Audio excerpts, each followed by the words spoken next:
Okay, ladies and gentlemen, we are back. The REMINGTOM podcast is live. Another Sunday basketball edition. Another first game, A-plus game situation. We got the headliner game up in the noon slate for some reason in the last couple of Sunday games. And today we've got OKC versus Denver, Shea versus Jokic. A lot of things have kind of fallen into place with what happened in last night. LeBron going out and with the Lakers as well. There's a lot of things that we could mention to start as well. Just a fun night of sports last night, a fun just Saturday in general. We had, of course, I logged back onto ESPN today to get this all set up, and I saw some of the NFL news. Myles Garrett just signed an extension, and that reminded me as well, too, of the fact that Geno Smith got traded Friday night or was it Friday night? He got traded at some point over the weekend, and he is now in Vegas. Shout out to Geno Smith. So, do we need to mention the Geno Smith trade? I don't know if the fact that I haven't thought about it since it happened is a reason to bring it up or not, but we'll see what happens. We'll see. If it gets in the mind at some point, then there's a reason for it, so that'll be good. But Garrett, obviously, he had a trade request out there, and now he is basically like a 3-and-D. I was gonna say Tobias Harris level contract, but I don't feel like that doesn't hit the right way, because obviously the Tobias Harris to Myles Garrett talent gap is. Shout out to Tobias Harris. Detroit playing a lot better recently as well. Well, playing better than they have been, but also now playing even better than that, and looking like where they were like, hey, is this team gonna be feisty in the playoffs? It's like, oh no, they are gonna be feisty in the playoffs, and who knows if there's even a secret level they can unlock from there. But I guess Garrett could be he would be like a center. They basically have Myles Garrett with Isaiah Stewart. He turned into Myles Garrett a couple times chasing down LeBron in that one play. But I guess speaking of LeBron, and that kind of makes sense as to where to start as well, too, because he did go out last night against the Boston Celtics, and they did say today on Countdown that he's going to be out like 1 to 2 weeks. So a little Brunson versus LeBron injury race to see who'll get back healthy first. I think they're both about 2-week timelines at this point. And the Lakers, since the Luka trade, obviously, and where LeBron was playing better before Luka even started to insert himself into the lineup. But since the Luka trade, and since Luka has really started to pick his play up, they were saying 30 a game over his last 5.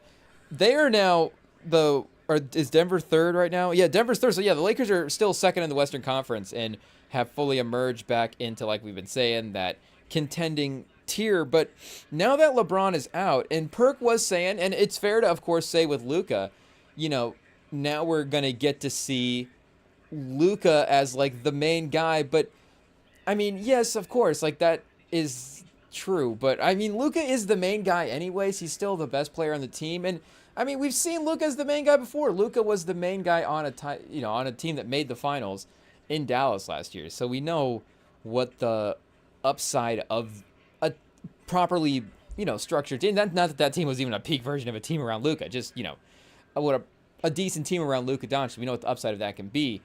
But it was interesting last night watching the energy of the Lakers change when LeBron went off the court. And I'm gonna need to go back and rewatch, again, those minutes in that fourth quarter and stuff when that happened. But again, as much as the Luka Doncic trade did something to the basketball ceiling this year, and as much as we have defended Davis as a player, even in that defense of Davis, the defense was still like Luka is better than Davis. It's just maybe it's a little closer than a lot of people think.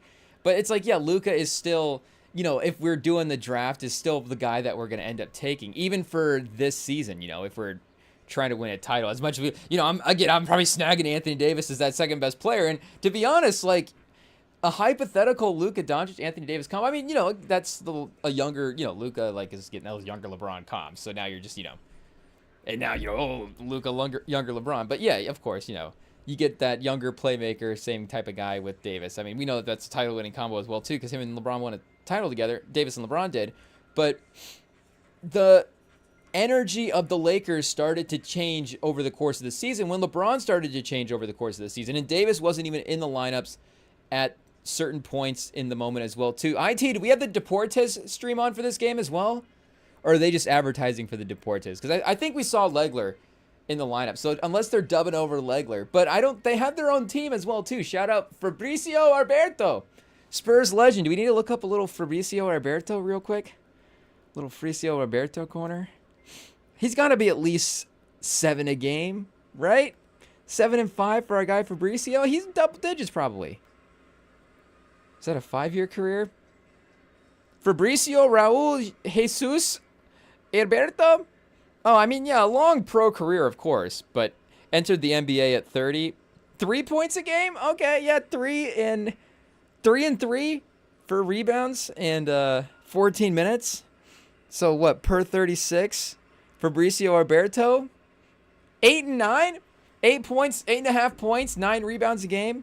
If Fabrizio Alberto was getting the starting minutes, but anyways, yeah, when LeBron started to shift, because LeBron as well too this entire season has been pretty brilliant offensively, and he was been, of course, just playing better all around as of late. But then it's the all around thing. The defensive energy was there. The Lakers defense, the schedule and the rest of the guys. There's some other reasons why the defensive numbers maybe the way that they were, but regardless, LeBron was still playing with higher energy. The production numbers were still in that all-time LeBron level production, and as much as Luka was the most talented player and is the guy that was still running the offense around him, again, you lose LeBron, it's devastating. I'm not saying that. I'm not saying you lose LeBron, and I'm to minimize LeBron here. I'm just saying in terms of the lead, Luka was still the lead guy in the offense. So, and again, they don't even have Hachimura right now. I'm not saying you slide Hachimura into the LeBron role.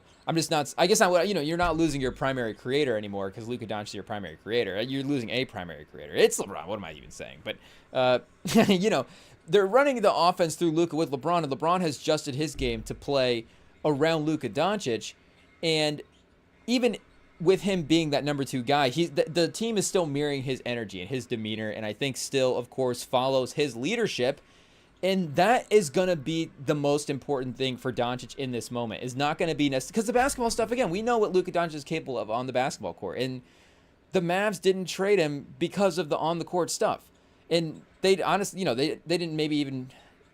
I'm trying to remember, was there leadership stuff that they cited in there? I mean, it all, I guess, is connected if the work ethic is not there. And not to say that the work ethic hasn't been there in LA. Of course, it's been a nice motivating thing for him to be like, hey, wait a second, Nico Harrison's got this thing against me. What's going on here? But him making sure that the offense is still able to not have those moments where, because LeBron is also able to keep a flow to the offense, that the stagnation that can kind of happen with the Luka Doncic and the heliocentric guy. You have Kyrie as a sidekick there last year, and Kyrie's a great individual scorer and a great change of pace where, Luka's being guarded really tough. Kyrie's got a favorable matchup. Go Kyrie. Cook your guy. Kyrie's an all-time guy. But Kyrie is not going to set things up, of course, the way that LeBron's going to do, and he's not going to be able to make the offense move in a different way. He'll be able to make the defense shift around in a different way, but he's not going to be able to create the shots and stuff for other guys in just different ways that Luka is able to, where sometimes it's just a lot of that the other guys can get to standing around a little bit. And it did feel like that end of that game degenerated a little bit. But of course, it's how the Celtics play more typically. But for both sides of it, a little bit of the jacking up threes back and forth, pause. And, Tatum hit a couple. The Celtics were able to hit enough, of course, to stay away. And what was the final score of that game? It's not like they were really threatening at the end there. They were down 20 or something, and then just kind of made it interesting a little bit for the TV ratings. But the demeanor of the team, and LeBron, of course, is still going to, again, it's 1 to 2 weeks, he's still going to be around, but those last, is there going to be some stagnation in the offense? Is there still going to be a flow to things with Luka out there? And the Mavs were trading him because of some of the work ethic stuff, but if you were still nitpicking some of the on the court things with him, that would be a reason as to why maybe you would gravitate towards some of the other superstars. And to be honest, like, again, the way Tatum was able to close out that game, like, as you know, the Celtics are, and you know, you lose LeBron. Like, at that point, the Celtics are clearly the better roster than the Lakers. So yeah, Tatum should be closing out games against Luka. But Tatum put up another 40-point game. You know, again, the other 40-point game he had recently was in that loss to Cleveland, but still a fantastic game by both of them, both him and Brown. Just Cleveland is an outstanding team this year, and can, I guess they, can they just straight up out-talent the Celtics is kind of a crazy thing as well, too. But, you know, Tatum is kind of ascended to this level where with the playmaking thing, it's tough for me to say that. I know I can't speak for the greater basketball community, but is there going to be a shift at some point where we see Tatum as that guy? And we have seen Tatum win a title. Like, yeah, Luka maybe made a finals before Tatum, but Tatum was also in those playoff runs, and not really. I mean, again, Tatum was in the finals a couple years before winning it, losing to Golden State, and maybe a matchup that they should have won, but Steph is just an all-time guy, so losing that. Porter with the chase down on Dort. Denver with a strong start, by the way, 10-3 as well. Oh, excuse me, chat. But, you know, this is where the Hartenstein signing is, of course, the importance of that. You have Chet in this one on Gordon. And the thing that, and you see on this possession that just happened right here, is Chet as a help side defender now on Jokic becomes interesting. Now you have a mini version of what Minnesota had last year with Towns and Gobert. Now is, and funny enough to say, is Hartenstein and Towns as good as Gobert or is Hartenstein and Chet as good as Towns and Gobert as a combo? I think, you know, you start factoring in the contract stuff, maybe the age, the upside, all that. There's, from a on the court realistic basketball standpoint, I mean, you're going to be good with Chet and Hartenstein. It's a great combination, favorable contracts. Chet's on a rookie contract, and he might have offensive upside. There might be enough offensive upside to replicate what you get as a combination from both of those teams to match Towns and Gobert. But again, Towns, I think, is the best offensive player of the duo. And you could say that Gobert, it'd be a pretty easy case to make that he'd be the best defensive player of the duo as well, too, with all the defensive players of the years. Again, some of the situational stuff definitely hurts the case. But then, you know, Chet as a help side defender, maybe a little stronger as a help side defender than Towns as well. So there is a balance there, but Denver is up 14-3. So here come the Nuggets, chat. Pause. The Nuggets, Denver, I mean, Jokic, he's having his best season of his career. He put up the historic 30-20-20 the other night. I mean, even Wilt didn't put up a 30-20-20. Nobody else in NBA history. Magic never put up a 30-20-20. Like, who else should have? Jokic definitely did. I mean, like, you could say a lot. I mean, you know, LeBron definitely could put up a 30-20-20, but he was never really, and I guess just hasn't really, as much as he's been an awesome playmaker, he has been more, when he gets the triple-double assists, it's more in that 11, you know, he's not in the upper teens a lot of times with the assists, where Jokic this year, there's been games where he's been hovering around that. Like, how many, let's look, 15 assist games has he had this year? He may, and again, this is not to disrespect, let's just say, like, how good is Jokic? There is a chance that he's had as many 15 assist games this year as LeBron has had in his whole career. It's a crazy statement. It's like a mythical type fact. It's that I could throw out there about Jokic, and it sounds like it could be true. It's crazy because it's LeBron, and you're like, well, LeBron has just had so many amazing statistical feats that his career versus a Jokic season, like, you'd still like to give LeBron the benefit of the doubt, but then you're like, why is he saying that stat? Well, it has to be true. Okay, Jokic this year, he has had 10 games of 15 assists or more. So 9 in the 15 to 19, and then, yeah, 1 in the 20. You guys obviously can do the math. But let's see here for LeBron. LeBron? I'm going to say he probably's got like 2 or 3 for sure for this season. And I don't want to underestimate the King James as well. Yeah, he's got 3. Oh no, that's assists. Yeah, he's got he's got 3 for 15 rebound games.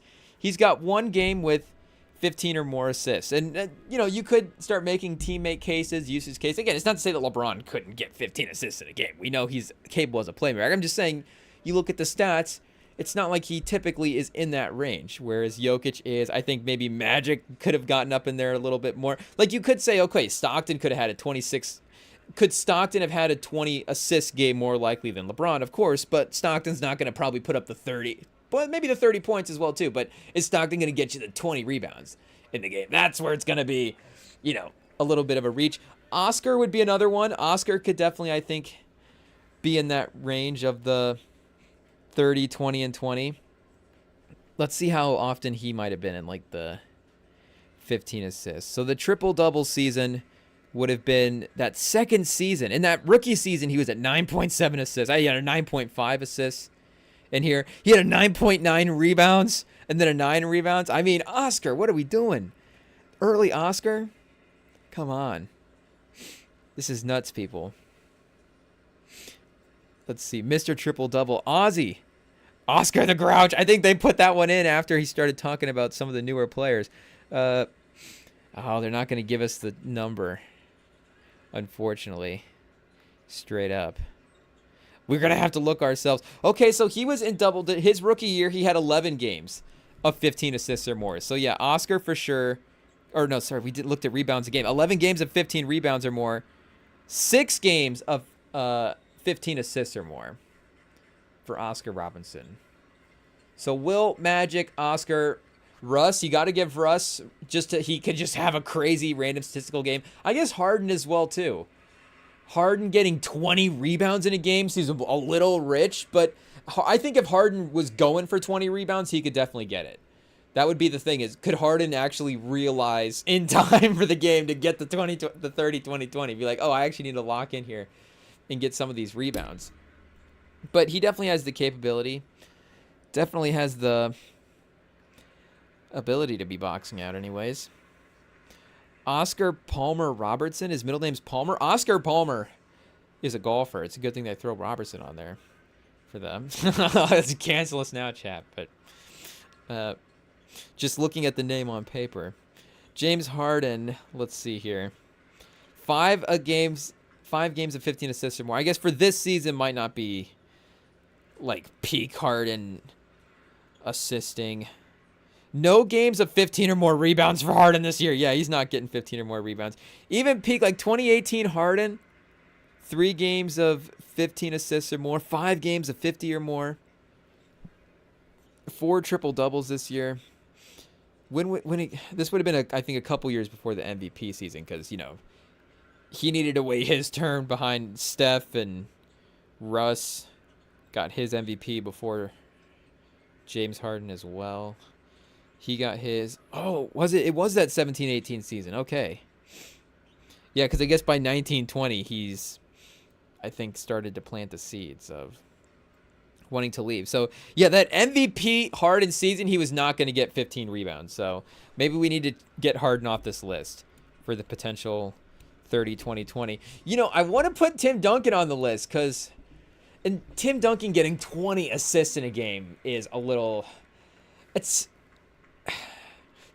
It's tough. Maybe in the three-point era, maybe in the modern, and like you'd really have to just get that. That's the thing. We're not saying could you put a guy out there and try to get him the 30-20-20 game, because I guess that could be a little bit more realistic for a lot. A lot of guys could over the game with just a ton of use. Like, I mean, you know, and Kobe is a bad example for this, but you know, if Kobe goes out there and puts up enough shots in the last game of his career, like he's going to get 60 points. Of course, it's an awesome performance. We're not saying that's what I'm saying. It's a bad example because he was also clutch at the end of that game, and it's not like, well, he was just took a bunch of shots and then didn't hit the shots that matter. It's like, no, he kept him in the game and actually won the game for him at the end, and you know, was actually had some big moments for him. And you know, same like with the 80-point performance as well. But it's not just if the guy gets the usage and if we gear it toward him. Because, yeah, we could, I think, put Tim Duncan in the modern NBA and gear an offense toward getting him a 30-20-20 game. But just naturally in a Tim Duncan game over the course of his career would he be putting up 20 assists in a game? The thing is, he did almost get a quadruple double a couple times. David Robinson did get the quadruple double, but Tim Duncan had a couple of games where, I feel like they may have taken some blocks, taken some assists, taken some numbers from our guy, and really kept him from getting that historical territory. I mean, you look at the average 3 assists a game. It's not. So in the 03 season, 02-03, he had 1 game of 10 assists or more. And offense was just different then as well too, chat. Like they probably were scoring, 80, 90 points a game. What was the assisting opportunities like? Even for Tim Duncan. Then by the time we start moving into a little bit more pace and space, where at the end of his career, he's just not really in like the same role. But let's see. I guess this would have been the season after the finals. But 1 game of 10 assists or more as well too. So he was going to get a triple-double at some point in the season. Again, it's not like Tim Duncan wasn't capable. Did I mention Bird as well? Like Bird could just have games where he's like, I could just going to take all my, take all the jump shots left-handed and still manage to put up good stats. No triple-doubles in the finals winning the lockout season. Shortened season. He would have gotten one in a normal season. Needed a couple extra games. But no 20 rebound games that season either. But he would have, again, Duncan getting 20 rebounds. Especially now. Duncan might just straight up average 20 rebounds a game now. Who knows? But, yeah, Jokic is on that list. Yeah, because now he's the only one technically on the list right now with the 30, 20, 20 games. So I guess the only guy now that can maybe do it is Cooper Flagg. Can Cooper Flagg get 20 assists in a game? He may be the first 30, 20, 20, 20, 20. I don't know how many statistical categories there are, but he could just put up 20 in all of the stats. Sam was sending me a post today about just Duke. He's just like leading Duke in all of the statistical categories. And when I first saw the graphic and it's just his face in all the categories, I was just like, wait a second, is this the Duke starting lineup? But then I was like, no, I had to lock in and then realize it's Cooper Flagg leading in all these stats. It's not the 90s anymore, Duke's out there. Duke's getting John Shire's Coach K, they got the program on lock by the end. But Cooper Flagg maybe is hypothetical future draft pick for 30, 20, 20. I mean, yeah, I guess, we have to mention Wemby as well, too. I guess 30, 20, 20 doesn't have to be assists. Could Wemby get 20 blocks in a game? 30 points, 20 rebounds, and 20 blocks? I mean, it's not impossible. What's the record for blocks in a game? It's got to be like Manute Bol or something like that. Maybe Hakeem? Bill Russell? Were they tracking back then? 17? Elmore Smith was 17? Shout out to Elmore Smith. 1973. Oh, wait a second. Mark Eaton accomplished the feat a couple more times in league history. 19? And then Manute Bol had 18. So Mark Eaton almost got 20 blocks in a game. Let's fact check this real quick, chat. Let's see what his career high was. So, Mark Eaton, of course, 7'4", 275 is going to be 4-time block champ, 2-time defensive player of the year. I guess career leader in blocks per game. I didn't realize that. Shout out Mark Eaton. 3.5 blocks a game. Wow. It's not David Robinson or Tim Duncan. I thought it was one of the Spurs guys. Oh, that's where the list starts for me, chat. But for his career highs, okay, it says Mark Eaton had 14 blocks in a game for his career highs. This isn't even Gemini. What is this Gemini? This is Copilot by Microsoft giving us these bum answers, chat.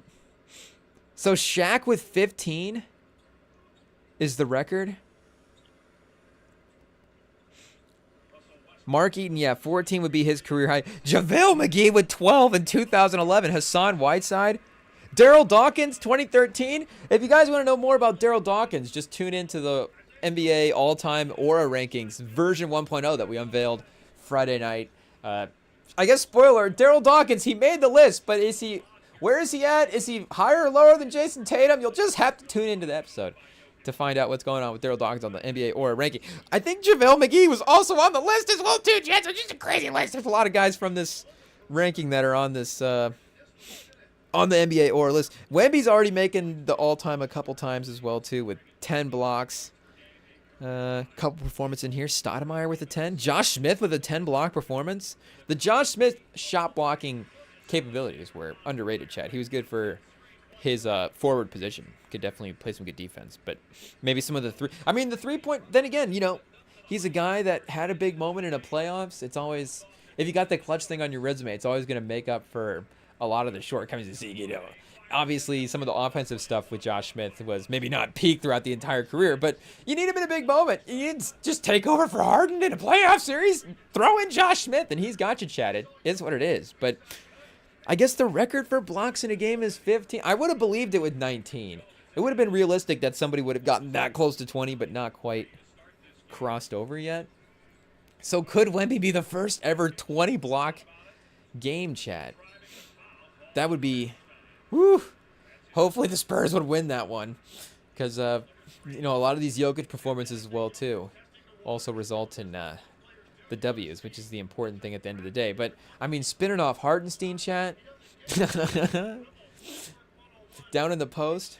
We know how Chuck would describe a guy playing in the post, but we're not going to say those things on the live stream as well, because we're not going to go down that path. But again, speaking of Charles Barkley, the NBA Aura rankings, he's way up there, chat. He's way, way, way up on the all-time list.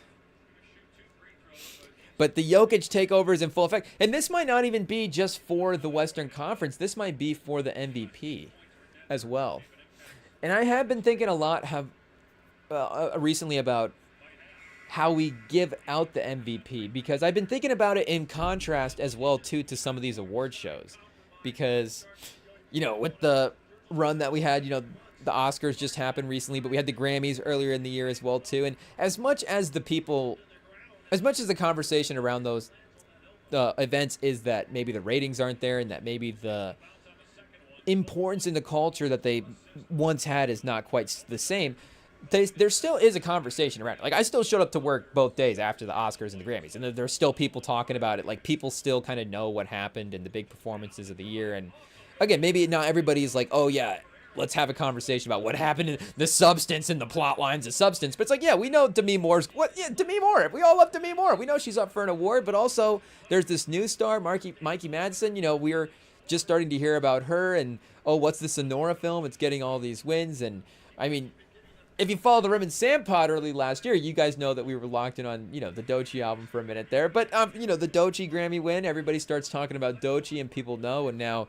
I think she's up over 40 monthly listeners on Spotify. She's got Tory Lanez taking shots at her in the album chat. And, I guess good way, bad way, however you want to look at it, he's calling her out. But, her popularity is rising as well, too, which, stay tuned, chat. I listened to the Tory Lanez album this morning at the gym, and it was good, so we've got to get our man Tory Lanez his props a little bit later. But there still is a conversation around these award shows. And to be honest, people still say, why do the Oscars and why do the Grammys matter? And they matter because they're still the most important awards in movies. It's like, well, the Oscars may not be the same as what they used to be, but the Oscars are still the #1 award show. They're still more important than the BAFTAs. I don't even know that there's another award show out there besides the BAFTAs, just because that's kind of like a funny acronym to say, Chad. I think it's just SAG. There's a SAG as well, too. SAGing's pretty funny. But outside of, something being a silly name, the Oscars still matter. The Grammys still matter, in the fact that they are the top industry awards. And you could even say that within the genres and within, music and within filmmaking, that the importance of going within music specifically, in hip hop, the dynamic of the award stuff and then the making art, it can be two separate things, and people can kind of get lost and not necessarily be Grammy people. And you go, okay, well, we still acknowledge this guy's an all-time great, but maybe there's just a recognition from the awards side thing that's just not quite happening. And but again, there's still the top, and there's still the standard for industry awards. But for winning those awards, like we've talked about, there has to just, there doesn't have to be, but there usually is a process to build up to winning an award. And there can be, of course, speaking of Dochi, there can be the transcendent star that arrives on the scene and gets that massive W right away. And, Kendrick maybe should have won over McLemore's, but not even a maybe, chat, but like there have been moments where they could have given it to the right person as well. But a lot of times with this stuff, there has to be a notoriety and a consistency and a, of course, a commercial success and a popularity as well, too, that can be important. But there just has to be a build and a rise before a lot of times you're able to break through and win. And I guess, it depends. It's like, entry point is very important. But it's kind of like the MVP. If the industry sets the standard for themselves of what they define as your own material, then you can kind of get, entrapped isn't even the right word, because if you're raising the bar, then again, you're bringing awesome material. But you can kind of just get in a cycle and be like, well, we said this was better than everything else, and this is better than that. So we kind of have to give this the number one just to, if we're going to have some consistency, let's at least be consistent like with this one artist. But with the MVPs, with the NFL and with the NBA, a lot of times it can go the other way where we award it really early on and we're just really eager to give away the MVPs, and give away is obviously not the right term, but and some, Josh Allen, again, it's not consistent every year. Like Josh Allen had to wait for a couple of seasons. He had to wait for Lamar to win enough MVPs for people to get sick of giving him MVPs. But, you get a guy like Lamar that bursts on the scene. Mahomes is on the scene. Manning, when he first enters the league, just, is scooping up these MVPs right away. And again, it's not like these guys aren't deserving of these MVPs. It's just, and, to bring it back to Jokic, when Jokic kind of first ascends into the triple-double type stuff, he wins the MVP. Like Steph Curry wins the MVPs. And you could still even argue that the 26, I'm not even saying that like it's been lost in this shuffle, but like the 2016 Steph Curry is still the best version of Steph Curry. Like that might even be the consensus, but also just the later versions of Steph that we're seeing now, the later versions of LeBron that we're seeing now. Like Steph and LeBron just aren't going to win league MVPs anymore. And, maybe LeBron now is like a little past versions of LeBron that you would, like maybe this would not be the number one version of LeBron you would take, but it is not far off, chat. Like all the numbers are pretty similar, and you get some IQ stuff in the way he's playing more of the the center position now as well too is just a different thing where you go, okay, you get that physicality with him, and you could still probably put that player at the forward position in any era, and it's still now all of a sudden just this dominant supersized forward.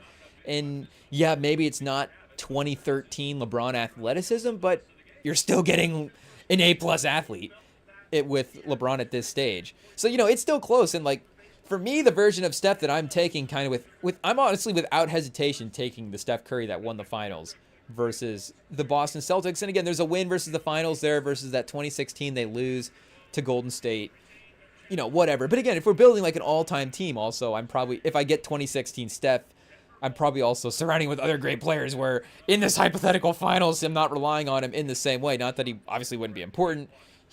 It wouldn't be the same dynamic there. I'd be like, oh, also, guess what? My great all-time team has 06 or, 07 Tim Duncan or 02 Tim Duncan. And now we've got Hakeem. And I guess we're going forwards and, a lot of centers and Steph Curry, I guess. But, we've got these other all-time guys that we can go to as well. Joe Johnson off the bench, chat, in our all-time lineup. There will be a surprise guy that we just throw in there just to, give it the Remington personality. We'll get Tatum as well. Sam would be like, how high do we have to take Tatum on this list? I was like, yeah, well, can we get him in the fourth of this all-time draft? Maybe the third or fourth round. But an all-time Tatum, an all-time Steph, an all-time Tim Duncan, an all-time Joe Johnson. Is that a finals team, chat? Is that a finals team? It's definitely a team that's winning some games. But what do we got? Shea with 12. Jokic with 14. A pretty lit first quarter, chat. Thunder able to to cut it pretty close there after the strong Denver start. Denver not quite Boston over Cleveland in that game. They were not quite in that territory yet, but getting close. Dagnaw maybe a little more easy to use his timeouts, a little more quick to use his timeouts than Missoula. At least, maybe some of those peak Missoula days. But again, with the MVPs, it's a lot of times those first years when they emerge versus sometimes with the industry stuff, it's the rise that you have to have. And again, like you get on the pop side, like Taylor Swift can emerge onto the scene, and now she just wins best album every year as well too. There, like I'm saying, there can be these dominant industry forces, but I don't even know how you would start shifting the MVP back in that way, because the thing for the NFL as well too is if we were like, okay, well, now let's shift the NFL MVP to give it to these guys, like a subconscious shift where it's going to be these guys at the end of their career. And you can make the case as well too, like Rodgers at the end of his career, was able to scoop up some MVPs like Manning. Again, it's not perfect year to year, and maybe it's just the trend that we've seen recently as well too.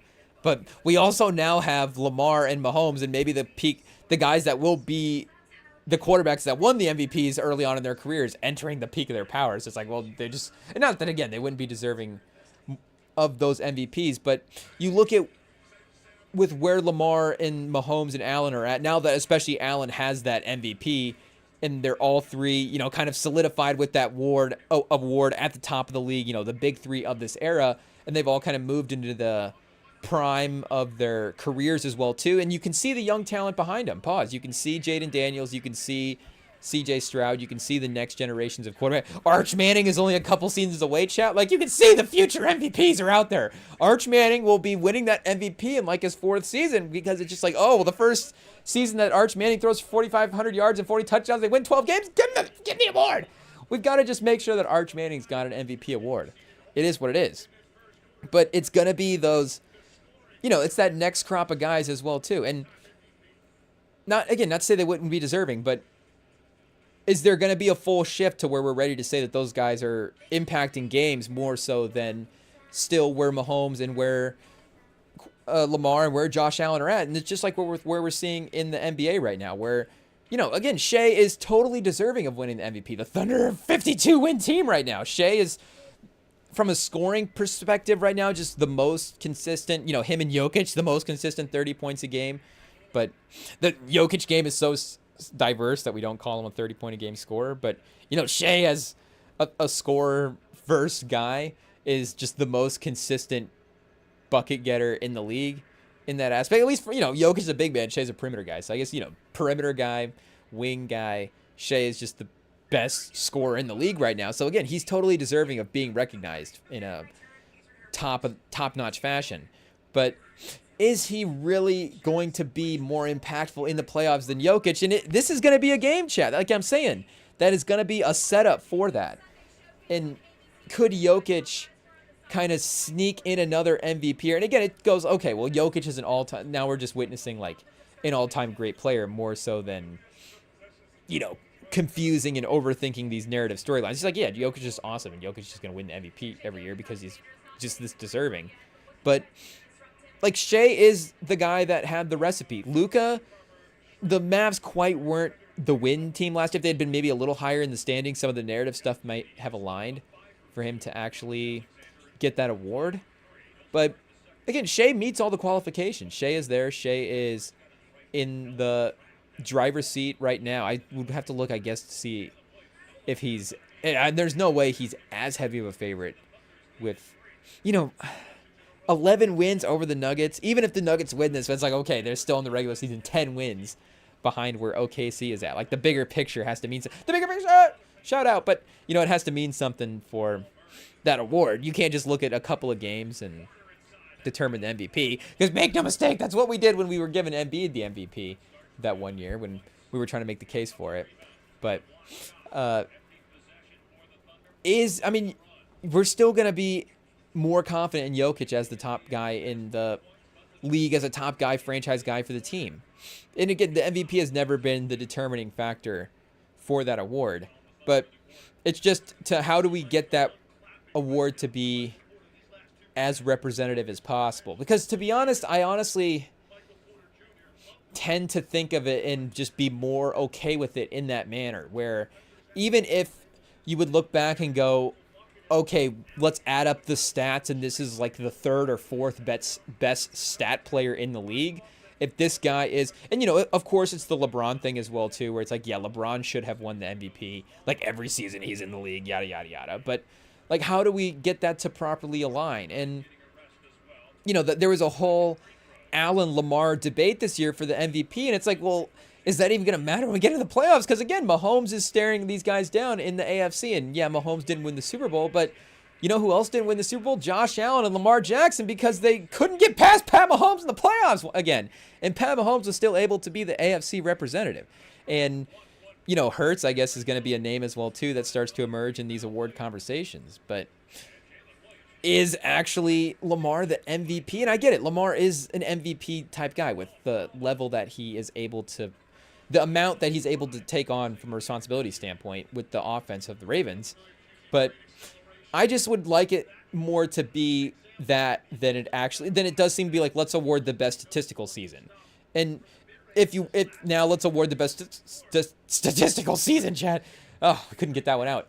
If we have to award the best statistical season, you know, now Jokic again is in the mix for this case. He has both cases, the impact guy and the stats guy.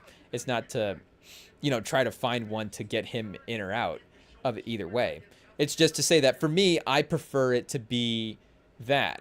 And I guess, you know, it can be a little bit subjective for all this stuff. That can be the problem with the greater conversation. But, you know, for the awards as well, too, there can be like how do you properly think about giving out Best Picture? How do you properly think about giving out the best album? And I tend to value trying to think of the longevity of something maybe versus the in the moment balance of it. And again, the in the moment balance can be both. We were contemplating when the Best Picture thing happened, when the Oscars happened a couple weeks ago. We were just looking back at that Barbie Oppenheimer thing, going, okay, like, yeah, in the moment, you know, and again, in the moment, both of those things are huge. I mean, Barbie did the bigger box office number. You could even say that Barbie is the bigger cultural moment.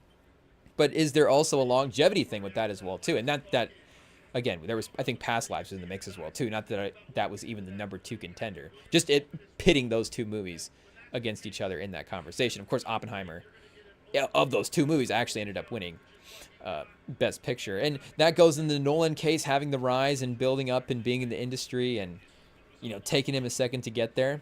And a lot of directors can kind of have that thing as well too, where they have to make the moves up.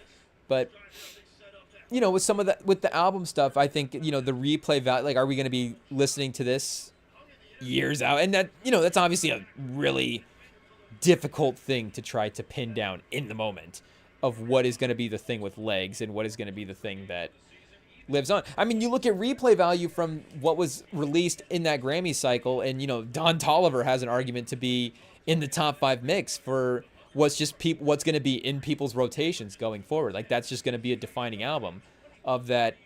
I'm trying to even think of, again, we haven't looked at the Spotify stats in 10 days or so, but I'm going to getting a sloppy chat. Pause. We need to lock back in on some of those Spotify streaming numbers. But, you know, like Big X The Plug, Don Toliver, all these guys that are still in the mix for quality as well. And again, they have to have the rise. Like, you see Cole, you see Eminem, and you see some of these other stalwarts of the game that have been around for a while, like get the nod over the youth. But if Jokic is still going to be the top impact guy, then, I mean, by all means, let's keep giving him the MVP. That's no problem to me, Chad. That's no problem to me. And yeah, I was just arguing about, you know, warping the perspective of MVPs with Lamar. Like, do we just keep giving him the MVP every year to kind of throw off the balance of what happened with some of these other legends, because Lamar's never won the Super Bowl? But guess what? Jokic does have a title. And okay, maybe we're always kind of projecting a second ring with Jokic in there as well too. But it's just that there's going to be that playoff impact, and there's going to be moments where, you know, last year was tough. Last year he did not shoot well from the three-point line in the elimination game especially, but I just think throughout that series and throughout the playoffs as well, you know, his three-point shooting was not the same. It was definitely detrimental to the team. Like, there are reasons from Jokic's basketball standpoint why they were not able to advance in the playoffs last year. But you can't, of course, pin it on Jokic in the same way and say that's a bad Jokic performance. Jokic is still playing so well in all these other games, you know. Jokic, at least in this peak Jokic run, hasn't had like his 2011, you know, Mavs series where you just go, okay, Jokic is just off his game right now mentally. And, you know, he's not processing things right. Jokic is off. And not only are they stopping Jokic, but Jokic is kind of stopping himself. He hasn't really had the stop himself series. And there was another series that I just thought of as well, too. That was a good example of that. And then I lost it, chat. It was another Western Conference. I don't think it was another LeBron series. Shout out. But another great player, of course. A lot of great players have, of course, moments in playoff series. We could really go through anybody's resume and, nitpick and have times where, oh, okay, this one was a loss, this one was a loss, whatever. But anyways, chat, Jokic, MVP conversation, it's all in the mix. But like I'm saying, like I think Steph has to be in the MVP conversation this year. I think he needs to be in ballot talks if the Warriors continue to rise up the rankings. And with the way the Lakers are playing, I guess I don't know why you wouldn't put LeBron in the MVP. At least do we have to float his name out there? And is this all because that one time I saw FanDuel and they only had it down to 4 people on the MVP odds? They just had it down to Shea, Jokic, Giannis, and Tatum. But, again, I don't think these guys, just because they're past the narratives and they've won all the awards, they're still the impact guys. So why can't they still be in the narrative awards? And I totally agree. Shea's going to have his time. Shea is probably going to need it. I'm going to be in the spot where we need to get Shea an MVP. How has he won an MVP? Yeah, but I'm not even saying Steph needs to win the MVP. It's just like, hey, let's keep an eye on Steph. The man is playing as well as anybody in the league. He's getting the Warriors to win. LeBron now, had the Lakers up to the 2 seed. His numbers matched what he was actually winning the MVP as. And it's just crazy as well, too, that, again, it's crazy, one, that LeBron is putting up MVP. His numbers were the same as they were when he won the MVP. It's also crazy that those numbers are, again, like almost MVP numbers now. Like, there are a couple guys in the league where there's Jokic is in the league. Shea's stats that he's putting up with the points and stuff. There are a couple of guys in the league where you're like, a 28-8-8 is, again, it's in the mix. It's not definitive, though. And, again, the 28-8 that LeBron was putting up in peak Miami was a different 28-8. That guy was insane. But, we just, not to be so short-sighted in these MVP conversations just because of, getting sick of guys winning MVPs or voter fatigue or, whatever, chat. But do we need to mention, like we said, Geno Smith was on the trade market, and Seattle, of course, had DK Metcalf request his a trade as well, too. I guess what I did want to mention was I saw that there was a trade offer of Geno Smith and DK Metcalf to the Raiders for Max Crosby, and apparently the Raiders just shut that one down right away, which, of course, Max Crosby has got to be one of the more untradeable guys in the league, especially, being at that premium position at defensive end. Is only going to trade him if he requests a trade. But I thought it was at least a good move by Seattle.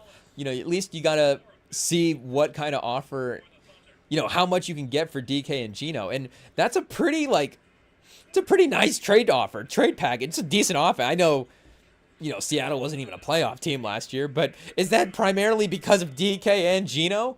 Like, maybe DK and Geno with a couple more studs? Like, Max Crosby alone is, with all due respect to everybody on there, Seahawks have some massive talents on that team. Devon Witherspoon, like, there's some really great guys that you'd want to have on that defense. But just right now, Max Crosby's better than anybody on that Seahawks defense and better than anybody else in the Seahawks roster. Literally, the Seahawks couldn't trade their 2 best players right now for Max Crosby on offense. So, there is a case that you can, of course, build a better version of what Seattle had around those 2 guys. But,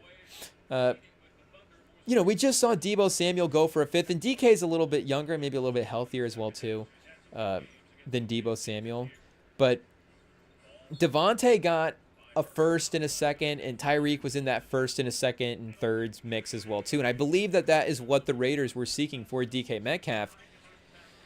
And is DK Metcalf a Tyreek Hill, Devontae Adams level impact of the quarterback? But there is, at least, maybe not for what you need to get to have a receiver to be an impact guy on an offense, but maybe for trading a 1st-round pick for a receiver, there needs to be, I think, that element of they can take over an offense and they can take over a game. And, you know, they're trading Tyreek Hill, of course. You know, maybe he's starting to enter a different phase of his career. And he still had 2 seasons where he put up 1,700 yards back-to-back for the Miami Dolphins. And maybe even still he has a little bit of a run in him left as an impact guy. But, you know, that, like as we always mention with Tyreek Hill, that Bills-Chiefs game, there's just so many occasions where Tyreek Hill had historic moments shifting the game and single-handedly impacting stuff. And again, you have Pat Mahomes, you have Kelsey. There's other great players on the Chiefs team that are also impacting moments. But there are times you can look at it and go, oh, Tyreek Hill is the only guy that could have been able to do that in that moment.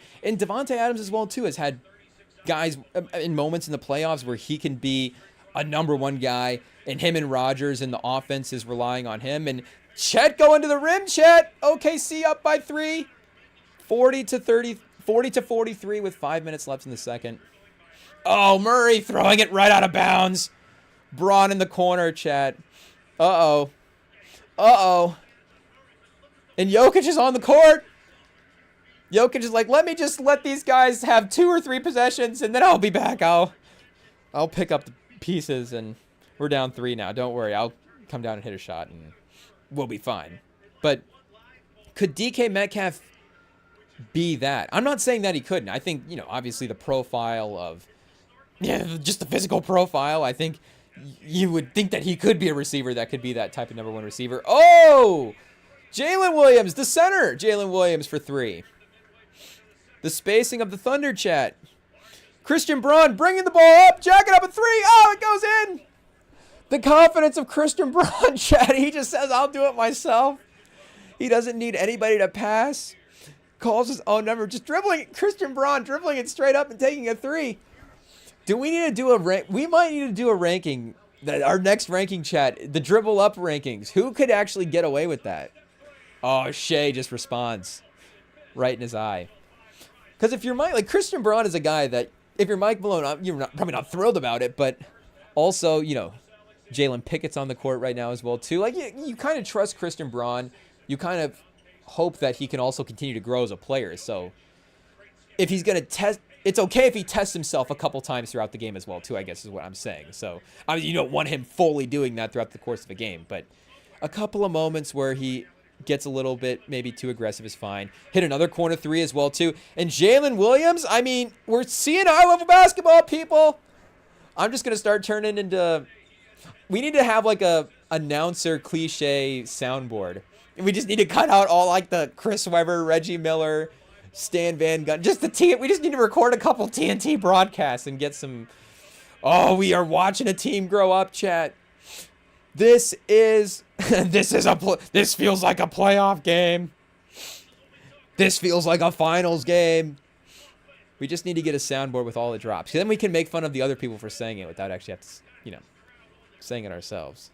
But any chance to make fun of Reggie Miller? No, we're pro Reggie Miller on this pod, chat. Just tune into the Aura rankings to find out where we had Reggie Miller in that rankings. A lot higher than you would think. Again, very pro Reggie Miller on this pod. But the dribble up rankings. Who's just the, you know, who would be the low? How far down that list? How many guys could the coach be like, okay, you're not going to get taken out of the game? That would be the call. Who would not get subbed out of the game for the dribble up 3? And that, you know, can be. What do you need in the moment? The responsibility. It's like, okay, let's not be doing that. But your defense is so valuable that, you know, we have to keep you out there. But there are guys that are getting some side eyes if that shot goes up. But either way, yeah, DK Metcalf, Chad. Even Debo. Like, that's what's so fascinating about Debo. And I guess you could have said the same thing for D-Hop as well, too, when he got traded to Kansas City. Like, he's a takeover level type guy at the peak of his powers. It's just, I don't know if we've necessarily seen him have that moments recently. He hasn't necessarily been in the best situations, best offenses recently either, you know, in Tennessee before this, but in Arizona as well too.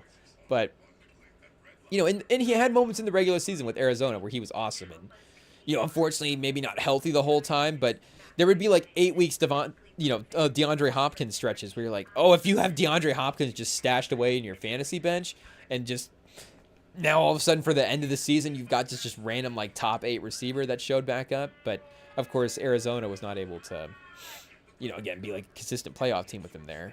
But I don't know if he quite has that, or if at least he's shown that level of stuff. He's had some massive, I mean, again, massive statistical games with DK Metcalf where, 200-yard games, multiple touchdowns, all that. Like the speed of his speed and his ability to stretch the field can definitely lean him as well, too, to some of these big stat games. So it's not like he's incapable of putting up those number one receiver type numbers. Just, again, is it a takeover offense?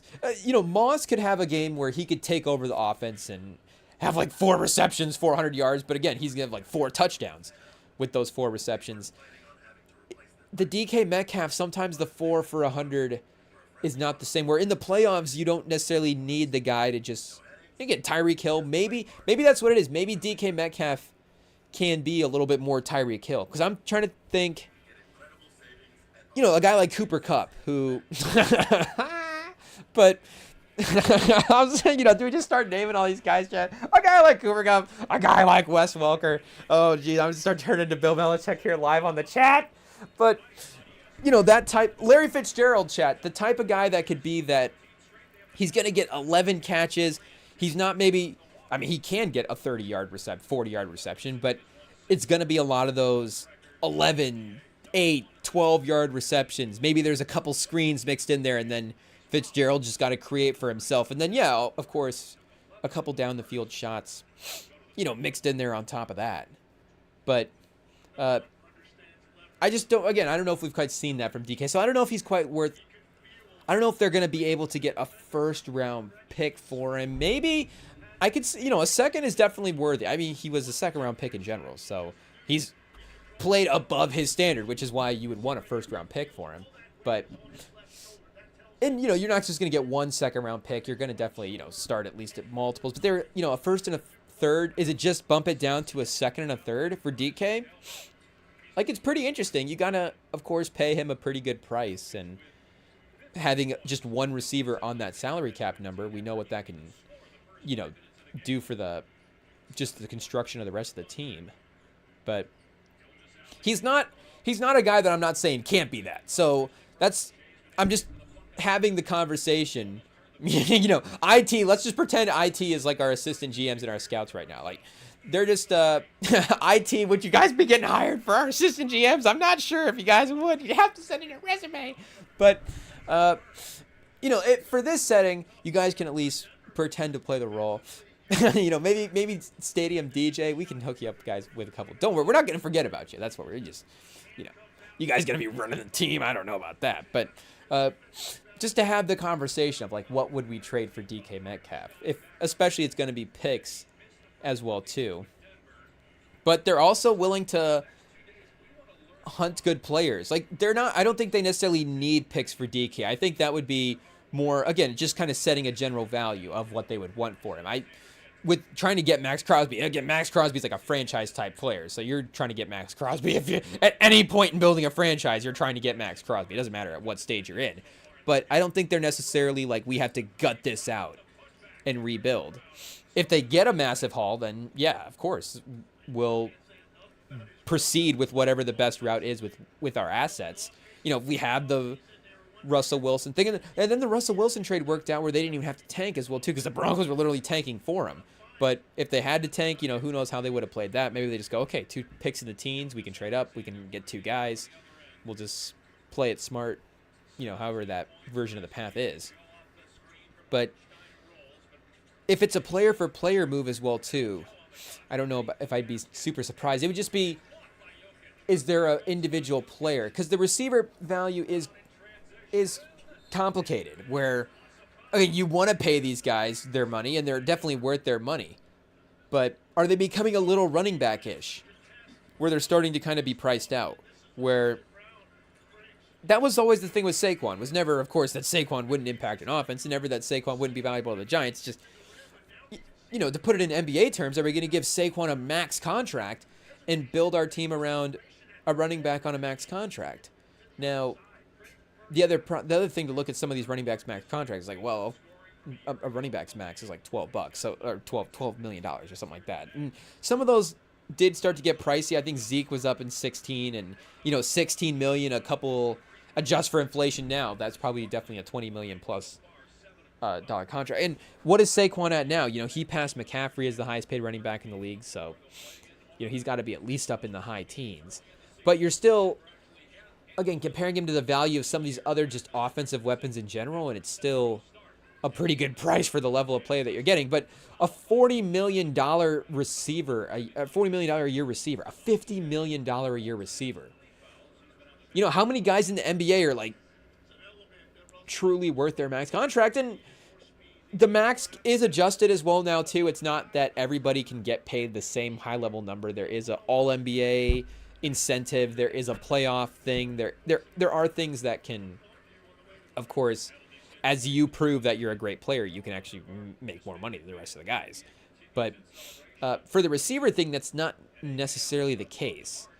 And of course, the NFL does a good job of just making sure that for sometimes these guys aren't overpaid, but also there is somebody else that is going to give him the money.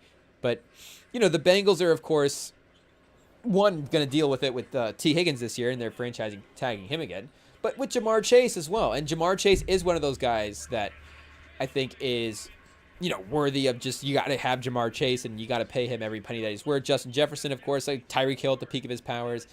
A.J. Brown is a guy that I think is just going to be worth, you know, every penny that he gets. With however many books that he buys. Christian Braun again for 3, chat. Whoa!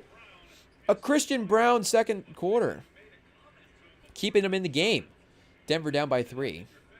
But I would definitely, you know, multiple high-level round picks. I'm not saying DK is not worth that. DK is definitely, you know, if you're trading for picks, there should be a second-round pick in that mix. If you're not quite able to talk that team into a first, you should be at least still, you know, day 2. Couple of day 2 picks. Michael Porter spacing the court. Here we go, chat. So Christian Braun, you want him to be a guy that you can have out there in closing minutes, but this effort against, of course, the number 1 team in the West is going to make you feel decent about what you have in the playoffs. Oh! The fast break passing and then the defense by the Thunder. There's so much happening on the other end, the end one. How do these announcers keep up, chat? We definitely couldn't be a play-by-play guy. I would just get lost in the sauce of the game. But we've got an incredible ball movement possession by the Nuggets. I don't even know the teams right now, chat. Just mesmerized by the play on the court. Murray with the behind-the-back pass to Westbrook, but then Westbrook just immediately tapping it to Jokic or to Porter. But then getting blocked by the Thunder defender, and then Shea on the other end, the end one. And now Shea's the fastest guy to reach 2,000 points in franchise history. The game is moving, chat. It feels like a playoff game. IT, hit the drop. But where do we want DK to go, chat? Obviously, you know, we brought out the Bengals. He's not going there.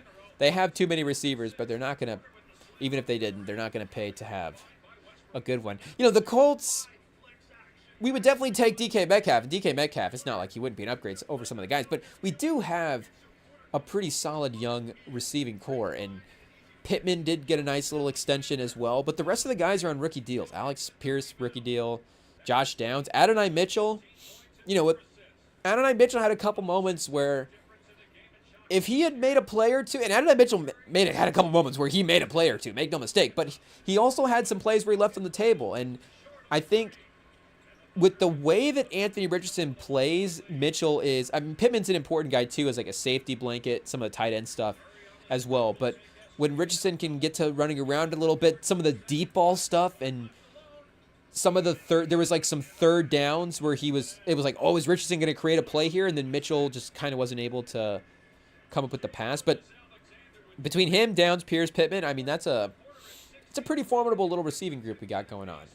There's nice versatility between the guys, but some size on the outside as well too, with, you know, 3 of those guys within Downs, you know, can mix it up kind of on the inside. And, you know, you imagine that there's always going to be a guy undrafted or later in the draft that the team's going to have the eye on, or that's going to be in the mix for on the draft board. But would we start giving up our second and third round pick this, or, you know, second this year, third next year? Do we give up a second and a third and get like DK and a sixth? Get one of those late round picks back? I don't even know, Chad. I guess the rule is you just got to ask for 6 and 7s back in a trade. I don't understand why. Well, what's the value of a third and a sixth compared to a first? Like, I don't understand the football math of the pick sometimes, of the other teams throwing the sevenths and the sixths back in. Like, also, here's like rounding up on some of the pick stuff. But you just got to get them. You got to get them. Because, you know, you get into the draft day as well. You can start making moves into the fifth round, chat. You know, you got to love moving up in the fifth. I mean, who's not trying to set themselves up to do that in, you know, middle of April, third day of the draft? Be like, okay, this is what we've been waiting for. We've got, I guess, end of April, but we've got multiple sevenths, and our sleeper offensive tackle is on the board with the 240th pick. We can now move up and get our guy. Oh, wait a second. Belichick's back, and he has his eye on this guy. Now he's blocking us. And then it just becomes a disaster. Now we got to start throwing in more sevenths. Now we got to, like, trade a six for future sevenths and then trade more sevenths back, and then it just becomes a whole ordeal, chat. And now clock runs out. We panic. We make a bad trade. And this is how you get fired as a GM. It's how just the tough cycle of running an NFL team. But, I mean, I would definitely have DK. I mean, DK is definitely a guy that we're looking at. It's just making sure that you bring him in at the right value. And what is that market value for him right now? Because the number that I was seeing again was about 40 mil for our guy. So, I mean, Kansas City, Sam, what would you want the Chiefs to give up for DK Metcalf? Tooney? Could you have given up Tooney for DK instead of a fourth? I don't know if you'd want to, again, give DK the money, though. Are they going to give us the market value? Here we go. CAA. Okay, so they're saying 27.2 on Spotrac right now. Ayuk's at 30. T. Higgins on the franchise tag is at 26. A.J. Brown at 32. CeeDee Lamb at 34. Yeah, if you're DK and CeeDee, I think, has been first-team All-Pro as well, too. And maybe so has Ayuk. Do we have to fact-check that real quick? Because I think you could make a case that, hey, I feel like I'm as every bit as good as those guys, but then the team's just going to come back and hit you with, unfortunately, the agent's going to be like, yeah, you know, they're saying CeeDee Lamb was a first-team All-Pro back in the day. Yeah, last season, that's what I thought.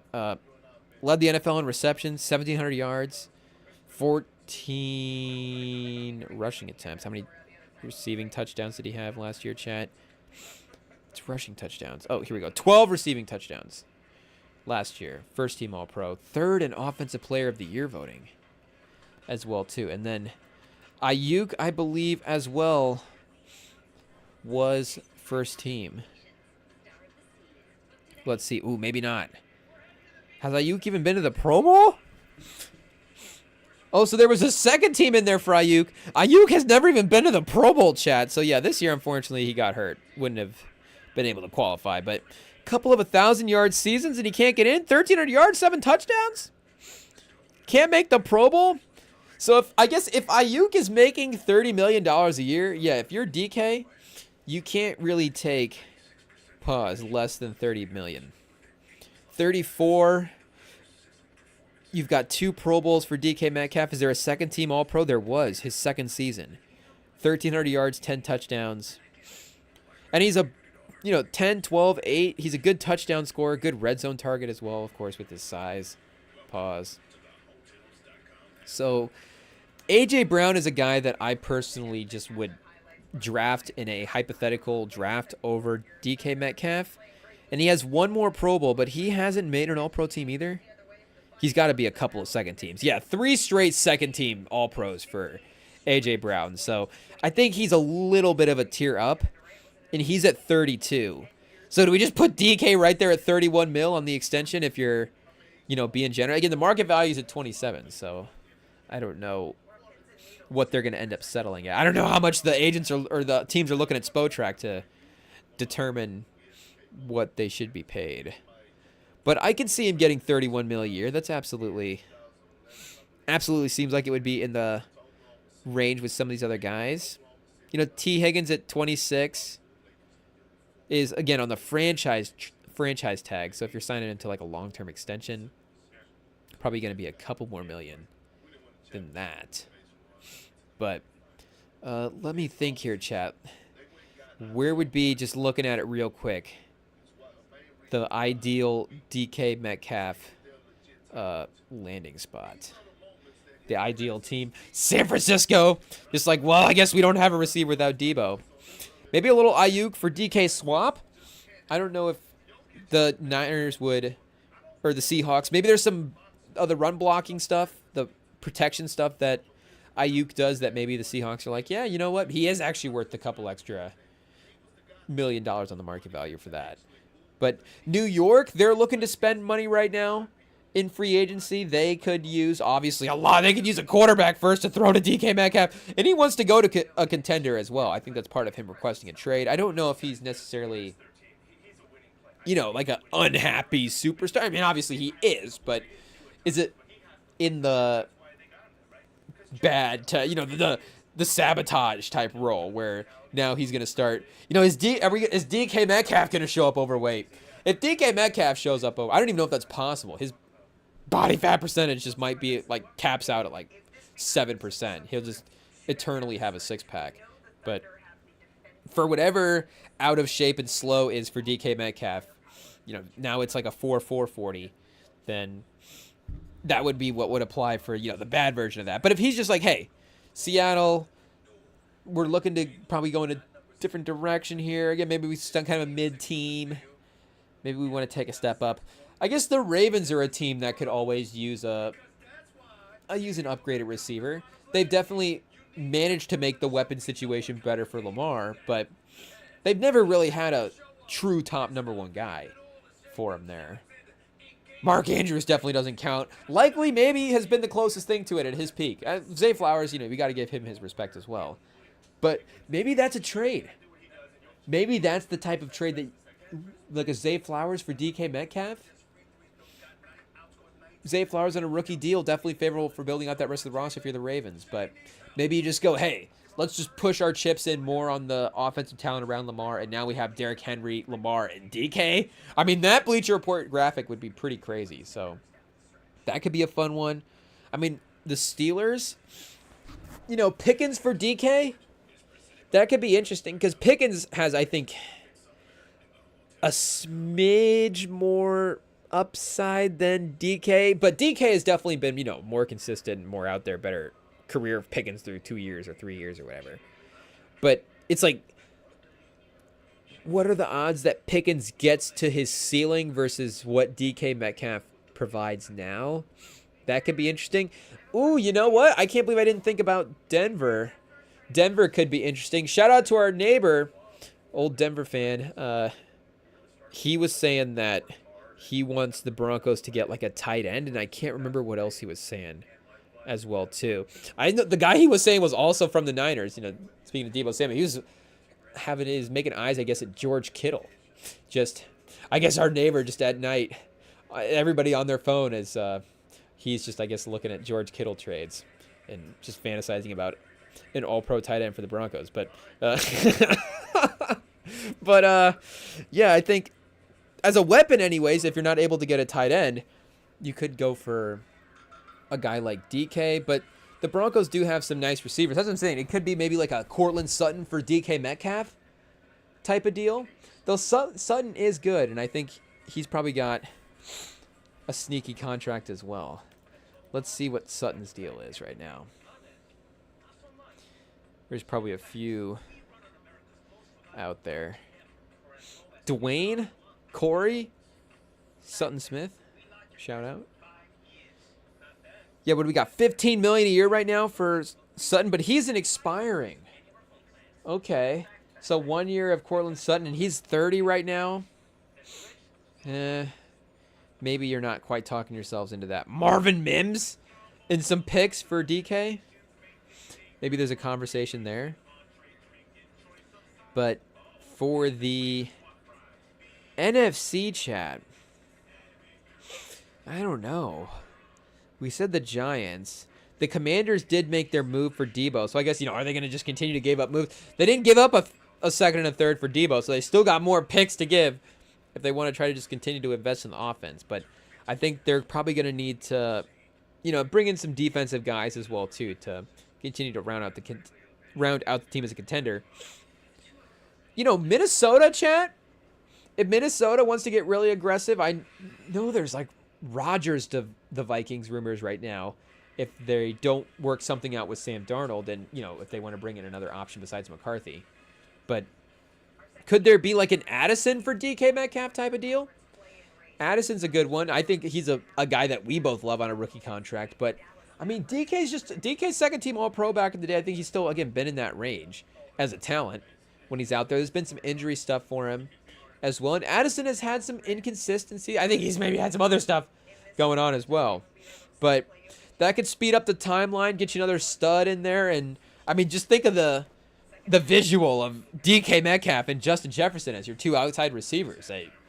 There'd be no excuses for Rodgers at that point. I mean, it would just be Rodgers would just get fully exposed. It's pretty bad at that point. Pretty mid as a quarterback now. But Raiders, yeah, they already tried that. Chargers, Titans, Jags.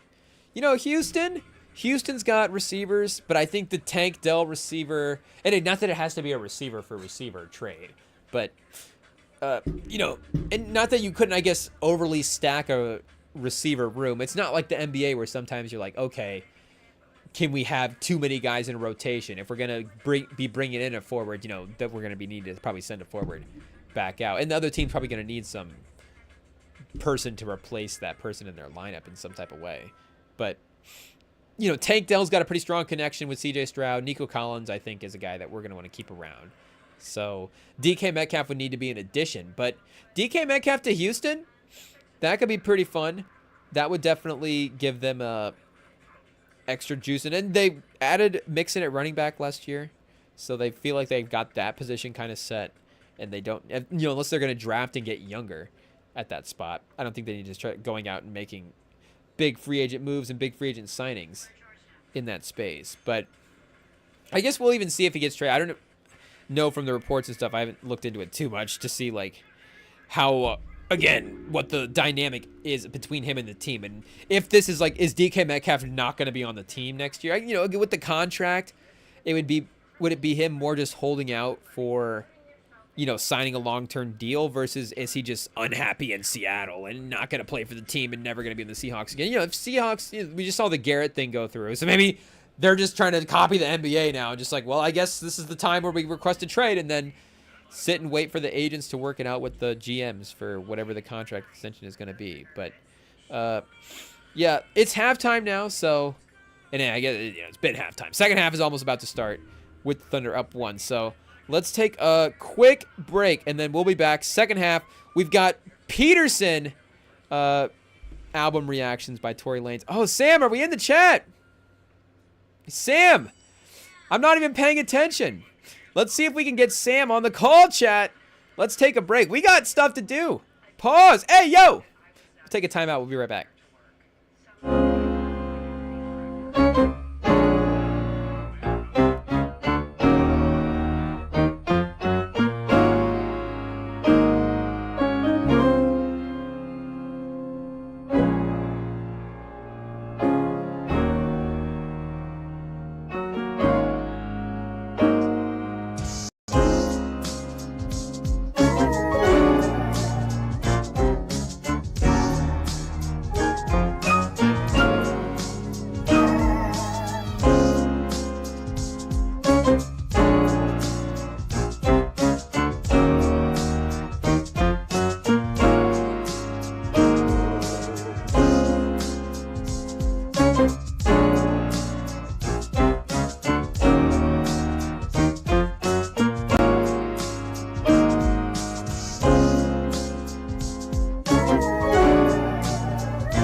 Okay, chat, we are back. Testing 1, 2, 3. I think we are good to go. We are back. The second half is underway. The Zoom has been fired up. We didn't have the Zoom ready to go today, chat. We were just lazy on a Sunday morning. Daylight saving times got us all messed up. But the one thing Trump didn't get rid of, chat, he's gotten rid of everything else. And the one thing we were actually kind of like, hey, you know what? We could actually still keep that hour of sleep. And nope, we still somehow have it. What's going to end up happening is he's going to take away the good one in the fall, and then he's going to have to bring it back for the winter, so we're just going to have back-to-back skip an hour daylight saving times. I can just see how he messes it up somehow too. But, uh-oh, chat. It's the Sam pop-out. I think he's here to go. Second half, apparently, Shai Gilgeous versus Jokic has got him worked up. He's got takes, chat. He's got things to say.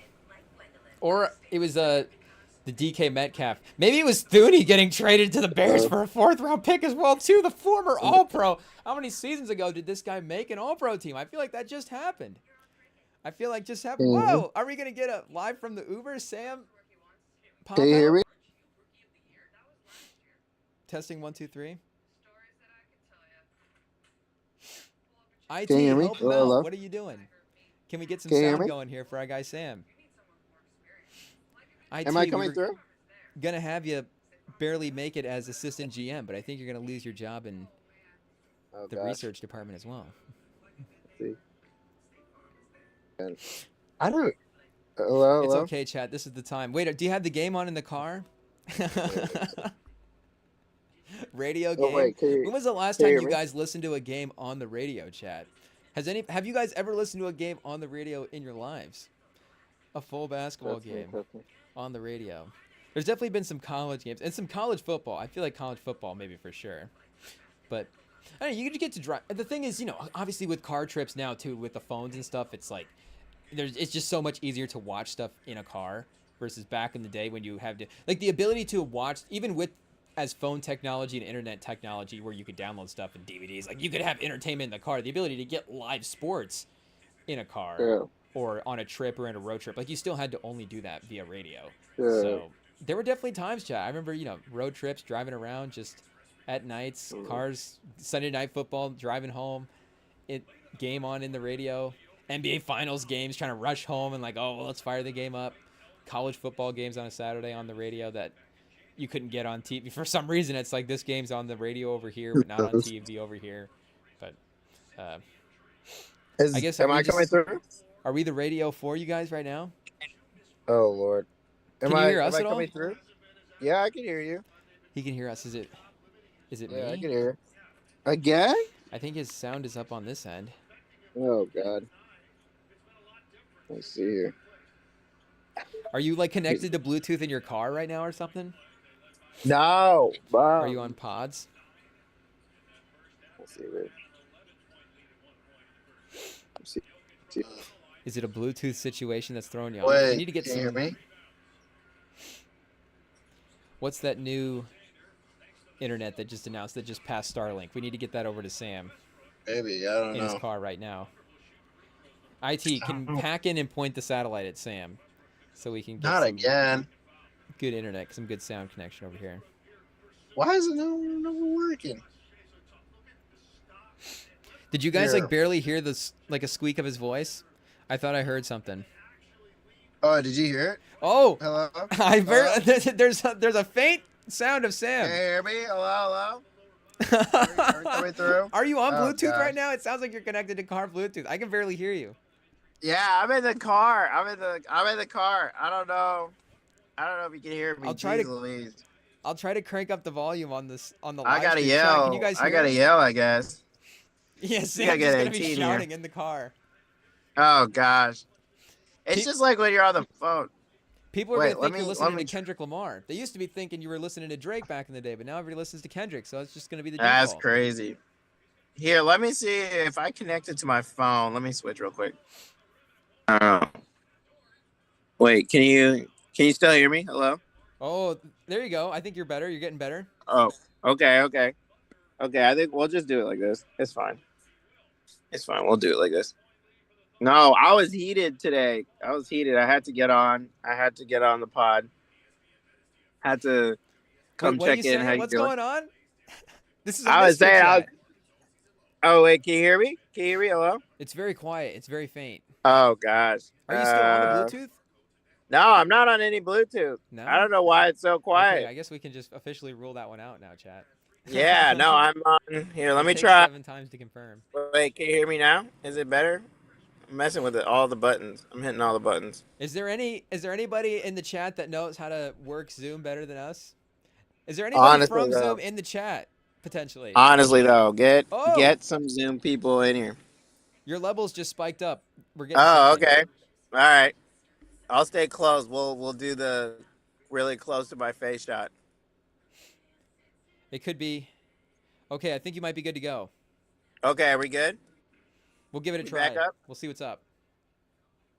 No, I was just mostly coming to check in. I've been moving, so we moved, may have moved a little bit. So yeah, that's where we've been MIA. But Are you no, in the middle of the move right now? You're like on the move? no, we just finished. I just finished the move, but I had to come in, check in, and pretty much give my MVP pick. I had to, Oh. shout out Jokic Oh, there it is, for that chat. 30, 20, There and it 20. is. I'm telling you, man, I get it. 50 wins before anyone in the West gets 40 is pretty cool. Yeah. Yep. But Jokic is doing it all by himself. Yep. Like, Jamal Murray's barely playing great. Like, I'm telling you, I don't know. We'll see how tonight's game goes, but I don't see how anyone can pick SGA for the MVP.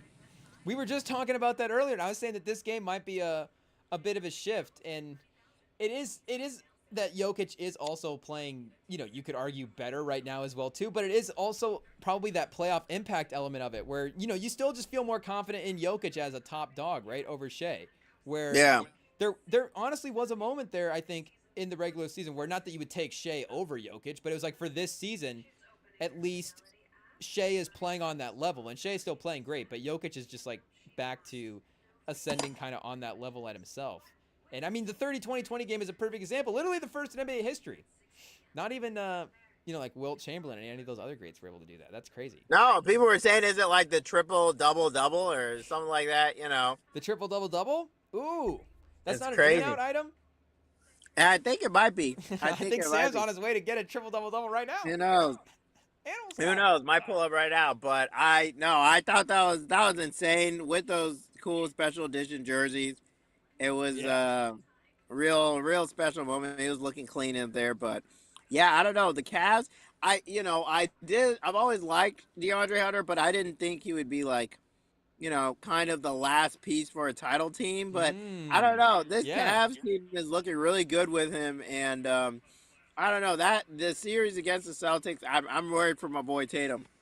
Yeah, Hunter has got the size to just be able to throw at the wings. And his 3-point, I didn't realize he was as a 3-point shooter as he was. Like, he gets the 3-and-D label, of course, but Yeah. I mean, with the way, and he is, I think if you look at the numbers too, just having maybe a bit of a higher upside shooting season, maybe than this is like his career. But regardless, like, he is a 3-point shooter type guy. Like, he could fit in that mold with Strus and with Sam Morril, as you can kind of run him around these screens a little bit and do some of the floor spacing stuff with him that maybe I didn't, it's just a different game than you think is typical 3-and-D guy like Dorian Finney-Smith, like standing over there just providing floor spacing, but not really giving you extra offensive movement and extra motion to get the defense off. So I mean, you're right. The missing piece to a title team, like, yes, I think we could have thought that, like, his type of player, I guess, is not necessarily him being surprising on a title team, but you're right. Like, him actually being the piece that puts him over the top. And it's not that they weren't close without him anyways, but you're right. Like, him having him in there, and then just the play around him as well in general, since that trade deadline, they kind of have to be the number one team. Now, I mean, Boston was back, though, again last night. Like, Tatum has leveled up his game. Yeah. And he's having 40-point games, and the playmaking is there with Tatum. Like, I think they're equal right now. I still can't quite say that they're better than Boston, but I at least say that they're equal. Yeah, I think I mean, you gotta. No, go ahead. It's okay. I mean, I mean, that's what I say. You gotta look at it like the playoffs, and we can't just crown the Cavs already. Yeah. But yeah, it's looking real tough, and the Cavs have had some Or I mean, the Celtics have looked a little slumping this year. Definitely not as, you know, top level team as last year. Last year's kind of like, the best version of this team. We're kind of looking at like more like 2018 Warriors instead of 2017 greatness. Um, Not at the same level offensively, of course, but yeah, I don't know. It's the Cavs look young, they look hungry. I feel bad for Jared Allen, but having him out of there and still having size, and who knows, Ty No, Jerome yeah. is just a inspiration. They still have a core on this team. They're really deep, so I'm really interested in them, and I don't know. I mean, I guess they haven't had as much of a run lately, but the Pistons, man, I don't. Mm-hmm. Are they legit? I don't. They themselves have also started to come on this year 7-3 in the last 10 games. I mean, are you a believer in Cade Cunningham? Like, can they win a series? Ooh, can they win a series? I mean, I think when you said are they legit, it's like it depends on what your definition of legit is, because like we were saying a little bit earlier as well too, it's they have solidified themselves where before it's are they going to be something. Now the Pistons are definitely something. And that is Cade, and as much as we're focused on the face of the league stuff, and I don't know if Cade is necessarily going to be a face of the league type guy. Like there still is a greater basketball conversation as to which of these young guys is going to emerge as a lead guy. And we thought it was going to be Paolo at the beginning of last season or the beginning of this season as who of these recent young guys, and Edwards as well too, of like who's going to emerge. But you're right, Cade is the one that's like now at the end of the season down the stretch with the team around him of solid veterans finally and some actual rotational players in there. He is the one that is proving that he is elevating the ceiling of the team. And yeah, the Magic don't have Brunson as well too, so that's a bit of a ding for Paolo. And Wemby's just completely out with injury, so there's nothing you can really do about that. But Cade is the guy. And I guess I had Tatum numbers pulled up here. But yeah, Oh, it's comparing. for Cade anyways, I was always thinking that maybe he could be a sneaky, could the Spurs be looking at him as like an unhappy guy? And I guess there's always a potential that a guy could just request a trade. But he's now like, yeah, fully moved into that. There's no way that the Pistons would even think about resetting the franchise in any way if he's there. I mean, I guess unless Nico Harrison shows up to run the Detroit Yeah, Pistons exactly. at some point. But like, where would you take Cade at right now for Eastern Conference guy in a playoff series? Because it is a lot of those younger guys outside of Tatum and Giannis and Mitchell. And you got so those top four teams, Brunson is pretty solidified, but the rest of those teams down there, like Butler and the Miami Heat were the one team that were always in the mix at the bottom of the East. Like exactly. they were always underachieving in the regular season. So now it's Bam. Now he's in the East, obviously. Now I don't know. There's still Paolo. Yeah, Paolo. I mean, I'd still, Paolo. You still got Tyrese Halliburton. Halliburton's been awesome as well too Would you lately. rather have Halliburton or Cade? I mean, I'd still have Cade over him, but yeah, Halliburton's shooting numbers have been insane. He's been like a 50, 40, 90 guy lately.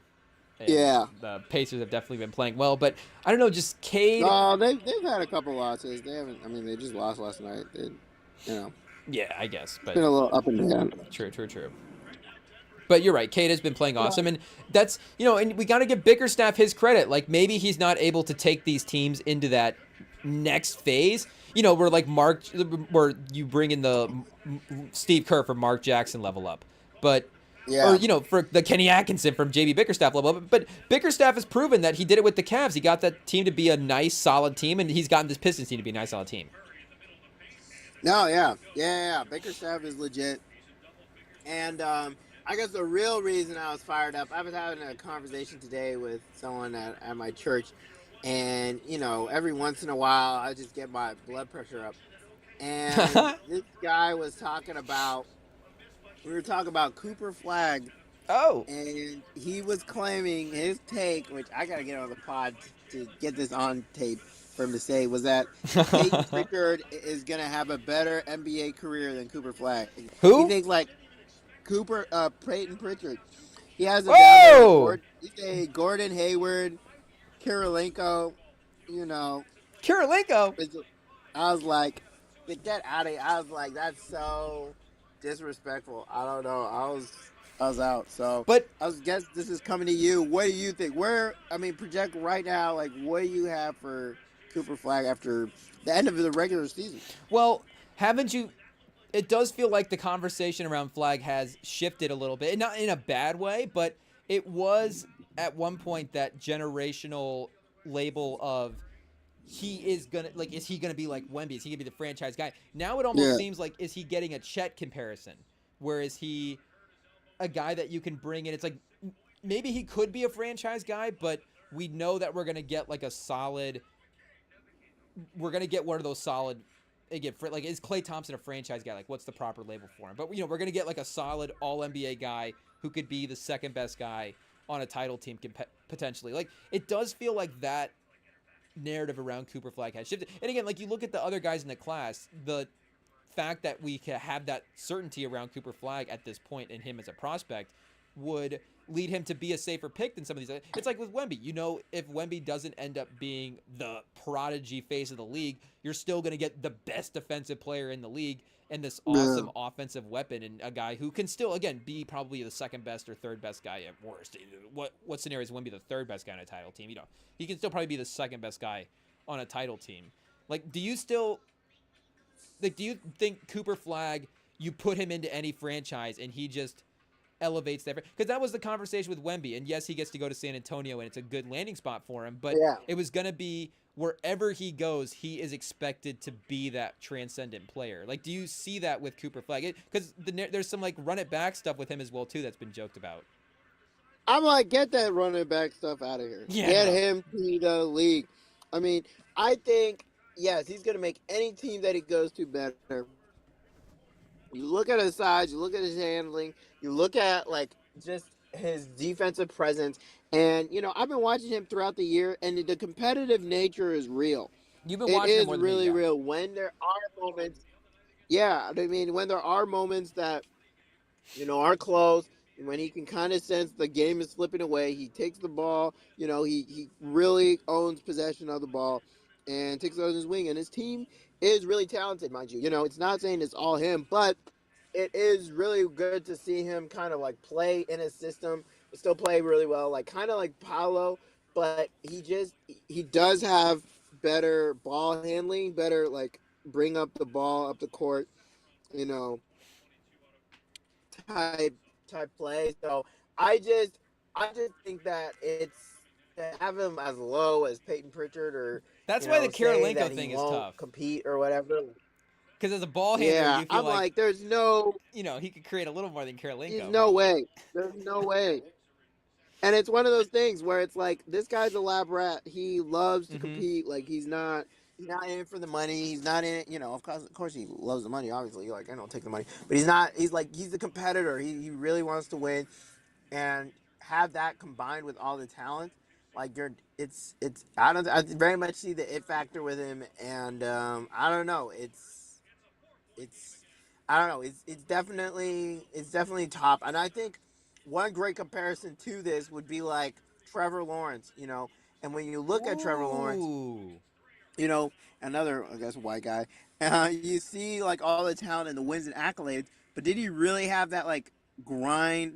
Does he really have that intensity when you watch him play? Does he really have that want it? And you even see him in his hype up huddles, like he's all right, like he's kind of chilling out there, and he's kind of made it through college and all the way to the league on just his talent alone, on having good teammates, on being like the number one in all these situations. And then he gets to the league, he actually faces adversity and it falls apart. Cooper Flag played for frickin' Maine. Like, this guy had nothing there. Like, he had to go out there and get it. Like, this Duke team is easily compared to other teams, the most talented by far team he's ever been on. And within that system, you Yeah. can see him passing, you can see him taking the roles. He's still leading the team in almost every major category. And that's not even hyperbole. Like, you go on ESPN, you see every category. He's leading this talented team. There's going to be multiple all-stars on this team. But I think that there is maybe not multiple all-stars, but there's definitely going to be like really high contributing NBA players on You're this giving team. Tyrese Proctor 3 All-Stars in his NBA career? I like Proctor. I like I've been Proctor, watching, too. I'm watching him. I'm watching him. Knuckle. Oh, Knuckles, Knuckles an all-star. you know, but so Third team I'm All seeing NBA him for with the Knuckles. They're good. talent, If they and put in a it's fourth just, team All NBA at some point, maybe Knuckles gets on that.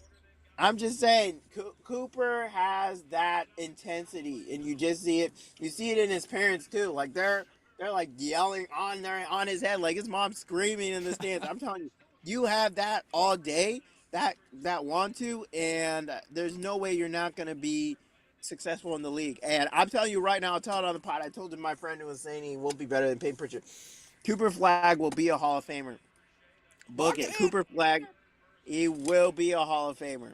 Is that even a hot take though these days in No, that's not a hot the take. It should be obvious, and I thought it was, but I guess it wasn't. Talking to people on the street, so I guess I gotta say the quiet part out loud. NBA? Yeah. Okay. So you're saying Cooper Flag's gonna average like 18 points a game? That's cool.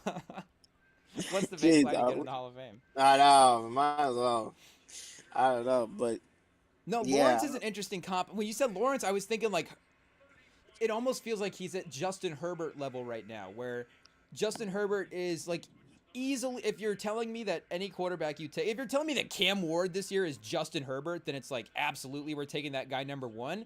But is Justin Herbert, has he proven yet that he can be that difference maker in the way that Mahomes can be at the end of games? Like, I guess I'm excited to lock into Duke at the end of in this tournament here at the end of the season. How are they running the? I guess he's the lead guy at the end of games in terms of getting shots and stuff too. yeah, and it's not even so much comparing him to Trevor Lawrence, but Trevor Lawrence is a great example of having that talent, but not that it factor. Yeah, Having that little bit to go above, and with Herbert, like he played well in college, but it wasn't like leading a team like all time great. Like Duke is the number 2 team in the that's nation, true.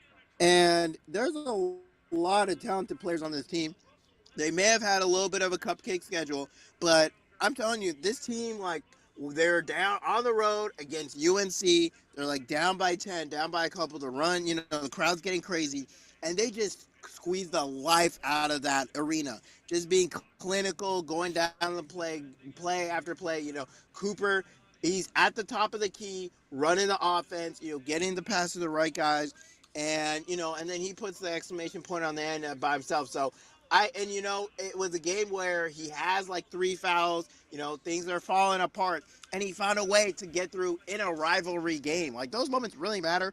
And I'm not saying he's going to come into the league averaging 30 and 10, but you see that competitive nature. You see the foundation of a really great player. I'm not saying all time great, top 10 or something, but I could see him be like a number 1 on a really good, close to title team.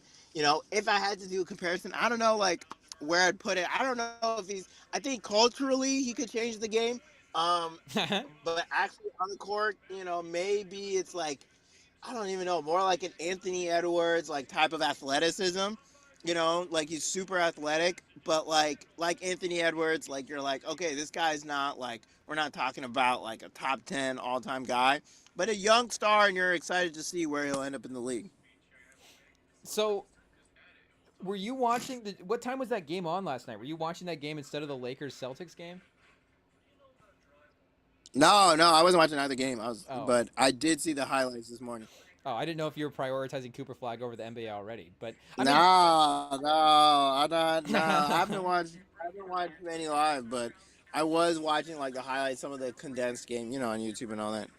because I remember seeing that game in passing. I just forget what game it was on because I was focused for that Lakers Celtics game last Yeah, night. But you can't evaluate those games either. Like looking at Duke down 10 and like that is like a Michigan Ohio State game where if they're down 10 versus UNC, even though UNC's unranked and like not having the same type of season this year, and Duke's the number 2 team, it can't be like a where they were playing this type of way to be down 10 or down whatever. Like it's yeah, UNC in Chapel Hill, like them making the comeback and making the effort exactly. versus that team. It is what is the important team. And I was watching some of that Auburn Alabama game as well too yesterday. That was exciting. And Auburn is ranked number 1 right now, at least Yeah, in that game. I think Alabama ended up winning that game in overtime. But both of those teams look pretty high level. I don't know if Auburn looked like a number 1 team, but the college basketball landscape is probably a little bit more even as well too right now than it is in the past, where maybe you have a dominant team of yeah. freshmen And they play do the in whole that cycle. Ken Palm thing. Like it's more statistical. Like did you lose against quadrant 1, quadrant 2 Yeah, wins? true. They're a lot more like BCS era now. But is Cooper Flag? So you're saying Cooper Flag's a lot better than Danny Wolf from Michigan? Yeah, he's easily the number one player in the college basketball. Yeah. It's not even close. It's not even close. And The Kirilenko comp is funny though. We do need to get that guy on. yeah, I know. How are you gonna? And he's a Bengals fan too, so Oh, he's a he's Bengals fighting fan. right now, fighting for his life right now. The T Is he Higgins a Cavs and fan? Jamar Chase. No, I don't think so. Oh, I don't think so. Yeah, no, I don't think he has a basketball team. would be a But good year to be a Cavs fan for the Cleveland teams, yeah, no. the Cincinnati teams. But I guess speaking of generational stars, where do you have the Lakers now that they have Luka? Number 2 in the league. They do have the tough loss against the Celtics yesterday, but they're still on this hot streak. I think wasn't LeBron hurt? Yeah, he was hurt. So you know, I mean, and it seems like he'll be out for a little bit, but I don't know. With Luka and LeBron both going, like, is there really a team that has a higher ceiling? Do we have to? Are we? Do we have to rank like the Western Conference teams? Because we sometimes get in this thing where we start ranking these teams like bigger picture against each other. But it does feel like this is almost going to be matchup based. Like watching this OKC Denver game, these teams, it's a Yeah. 1 point game here, entering the end of the game. And it feels like these teams are every bit as good as each other. But from a matchup standpoint, the LeBron and Luka healthy, Hachimura healthy as well too. The size that the Lakers have, when it's not like they're a deep team with the size. Pause, but when they do have all the guys healthy in the lineup, they could provide a problem Yeah. for OKC. And they had Davis, who was a big problem, and Hartenstein was able to at least be somewhat of a presence there for that. But even with OKC bouncing Denver in this way, because like you're saying with Jokic, like with the way Jokic is playing right now, it's hard not to Yeah. fear him in a Mahomes-like way. And it's funny because he Exactly. still hasn't even really done the Mahomes thing in the playoffs yet. Yes, in the regular season he has, but not. Mahomes has won three or four titles. Like Jokic has Yeah. won one ring at this point, but I still give him that benefit of the doubt as the legendary player. So OKC might even win this game, and that would definitely be actually a pretty good solidifying factor for them heading into the playoffs. A good confidence metric for him. But okay, it's just hard for any pause. It's difficult for me to see anybody getting past Jokic with the way he's playing. But I think they're every bit as capable of getting a win over Denver and over OKC at this point right now, if all those guys are healthy. Which is funny Yeah. because do you think that they're like with LeBron playing this level? Do you think it's is it the LeBron and Luka combination, or is it LeBron playing at this level? Because if LeBron is playing this way with Davis, do you feel as confident with this team, a peak Davis and a peak LeBron like this versus Mm. these Western Conference teams? No, I'm not because Luca, is a ball handler, so you can have LeBron on the bench with It's Luca crazy. So out they're going to there. win the trade this year. Exactly. They are. They are going to win as long as LeBron is back healthy. And I was starting to think like, we've done all the stuff. Like people are pretty set on the Jordan versus LeBron. But what I guess this is leading to, our first take, clip this for TikTok. What would it mean? It's starting to make me think like there's a realistic chance that LeBron could win another ring. Yeah. And what would that mean for like LeBron's legacy? Like I know this is a first take question, but like I feel like him having 5 now it's like it feels in my head like easier Yeah. as a hill, versus Jordan. And there's that Kareem argument. Getting a ring at this age. He got one really late in his career that kind of took him to that second epsilon. And for LeBron to also do that in a Lakers jersey, Luca actually opens the door for that to happen. And you look at OKC, yeah, they got all these regular season wins, but I mean, it is SGA. Like, if we really have the team lock and focus, like Their SGA 1-2 is maybe just not as good. SGA and Jaden Williams as a 1-2 is just not as good as Luka and LeBron. it's just not as good. It's just not as It's good. just not. And Jokic, like at some point, Christian Braun being your starting shooting guard is gonna be a weakness. Like Russell Westbrook playing serious minutes at It's some point true. is gonna show up. Like you're gonna be out there with 3 non-shooters and Russell Westbrook, Aaron Gordon, and Braun, and that is something that's not feasible. And so to have pieces on your team like Jared Vanderbilt, who's legit, like he's really starting to show like his intensity. You have a really competitive and smart coach like JJ Redick, and Gabe Vincent's still on this team. Like he's still a shooter. So I don't know. It just in my head, the Lakers make a lot more sense. They're starting to go on a run, which you need as a title team to go on a run. And it's just, I don't know. I mean, I guess ended off with, yeah, what would it mean for you to LeBron's legacy for him to end up to get one more ring? Well, there's so much to this conversation because I don't even know if I mean, the ring is obviously so important, but watching what he's doing with Luka is interesting to the MJ debate because could MJ have done this at some point and fit in the way LeBron is fitting in? Like, LeBron Yeah. was always able to end up being the best player on the team because he's LeBron James. Like, it doesn't matter. Anthony Davis is the sidekick. Dwayne Wade's the sidekick. LeBron's just the best player. But you think even back to like those 2011 the 2011 team when he first got to Miami and Wade is still at the peak of his powers and still playing like one of the best players in the league, he was still okay with letting Wade be that.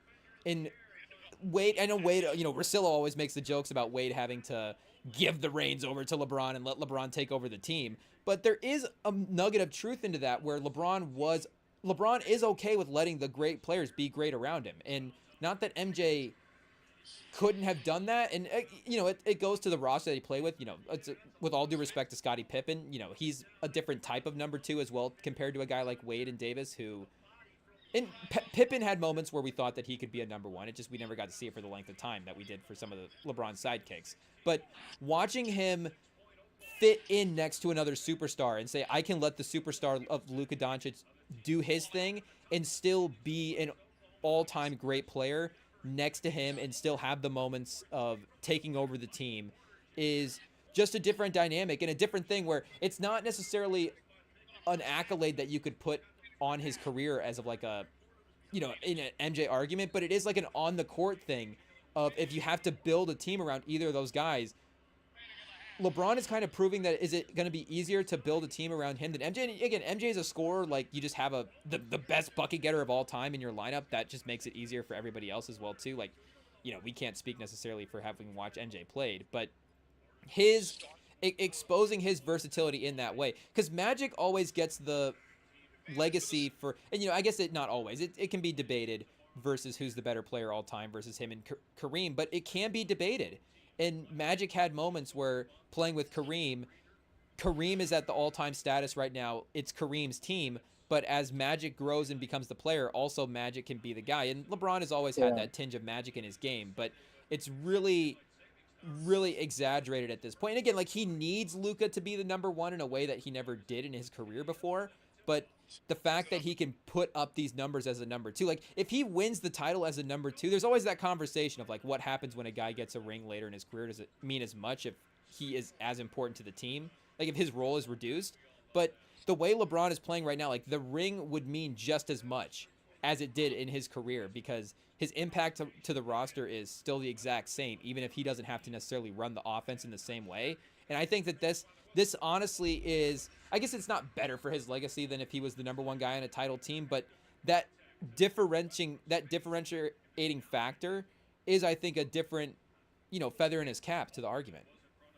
Yeah, and it especially comes at a great time because he has the 50,000 points. Yeah, yeah. And so that combined with another ring, like, I mean, at some point you're just a hater if you can't accept like that he is the best player of all time, the best NBA player of all time, just because of just doing stuff no one's ever done before, and the like longevity. Of course, I have to we've always absolutely talked make it a about, mission this summer to go watch MJ because I need to, like LeBron is like you're saying, I need to decide whether or not I'm a hater, whether or not people are being a hater. Like I need to see as many MJ games as possible because there's just no way with LeBron's resume that he's not the greatest player of all time. Like 50,000 points. Like I feel like that was almost swept under the rug when it happened. Like that's insane. You're 10,000 points more. Like how close is Kareem? Like what was Kareem number two? Like I don't. It's insane. It's insane. So I just think the possibility is there like I never thought it would be before. and no one else in the league did either, except for Nico Harris, I guess. But having Luca there, I think they have to take it. I think you look at the West and the East, the top teams, like it's really a muddled West and East. Like Hmm. the Cavs are technically the best team, but the Celtics are still there, but they're not at their 100%. And over in the East, like the Nuggets are good, but or OKC's number one, but do we really believe in SGA when you're focused on him in the playoffs? And the refs stop giving him 101 free throws. And you look at and then you look at the Nuggets as well. Like at some point you're gonna just have to 1v1 Jokic and let him pass to who knows who, and they actually have people to defend out there. So I think there's serious questions about every team now in the league, and so why not the Lakers? I think is the better question than why the Hmm. Lakers right now. And especially if we're in this status where if we're in this stage where it still feels like these older superstars or these peak superstars are still going to be the ones that run the league. Like we're still at the spot where okay, yeah, the SGA is the young team and the new team that's emerged. Cleveland has their time in the light, but Boston's an established team. Yeah, they just won their first title, but they're an established playoff team. I mean, there's nobody more established in the league right now than Steph and LeBron. And then, yeah, of course, Jokic is established as well, too. And, yeah, to go to the total points thing, LeBron is at 50,086 points right now, and Kareem is at 44,149. So he's 6,000 above Kareem right now, and Wow. could definitely easily retire 10K above Kareem, which is nuts. But if it's going to be because like we're saying, like as much as they're running the offense through Luka, I think LeBron's impact is definitely going to be felt in this injury. And is this injury going to be a good thing for him in a weird way, where he's just playing so well and exerting so much down the end of the season that now he Yeah. gets like a built-in 2-week break? Where I don't know how serious it is and if it's going to be a lingering thing Exactly. potentially in the playoffs, but maybe there's now a little bit of a Yeah. reset as well too, where he can be fresh. And to be honest, he's got to be motivated by having Yeah. Bronny on No, his he team, can come right? back in time for the playoffs. Yeah, I mean, and he can come just in time back for the playoffs. He's had a groin injury before. It's not the first time. But yeah, I True. mean, like you mentioned, this kind of gives him a rest, kind of gets him to recharge for the playoffs. And yeah, I mean, if they get like a pretty, a beaten up team that had to fight through the plan to get in, I mean, I'm pretty sure Luca and Co can handle maybe part of the first round. Right now, they would be playing. Oh yeah. Let me What pull would up be the that first standings round? here. Let me see if we can look it up. Um, I guess it would determine as well too, like some play-in stuff, because they would be yeah, the I mean, it would be like the 2 Timberwolves, seed. I guess. Oh no, the 3 seed. They're the three, so it'd be the Oh Warriors. yeah. I guess it would be the Warriors. Yeah. So, and then that's almost the question: is if you want to stay at the Wow, three, Steph so you LeBron in the play the first Warriors. round. That'd be crazy. That'd be crazy. But we'll see. They keep going back and forth. So there's a chance they could be playing the Mavs. They could have a series against the Mavs. They could have a series against the Clippers. LA versus LA.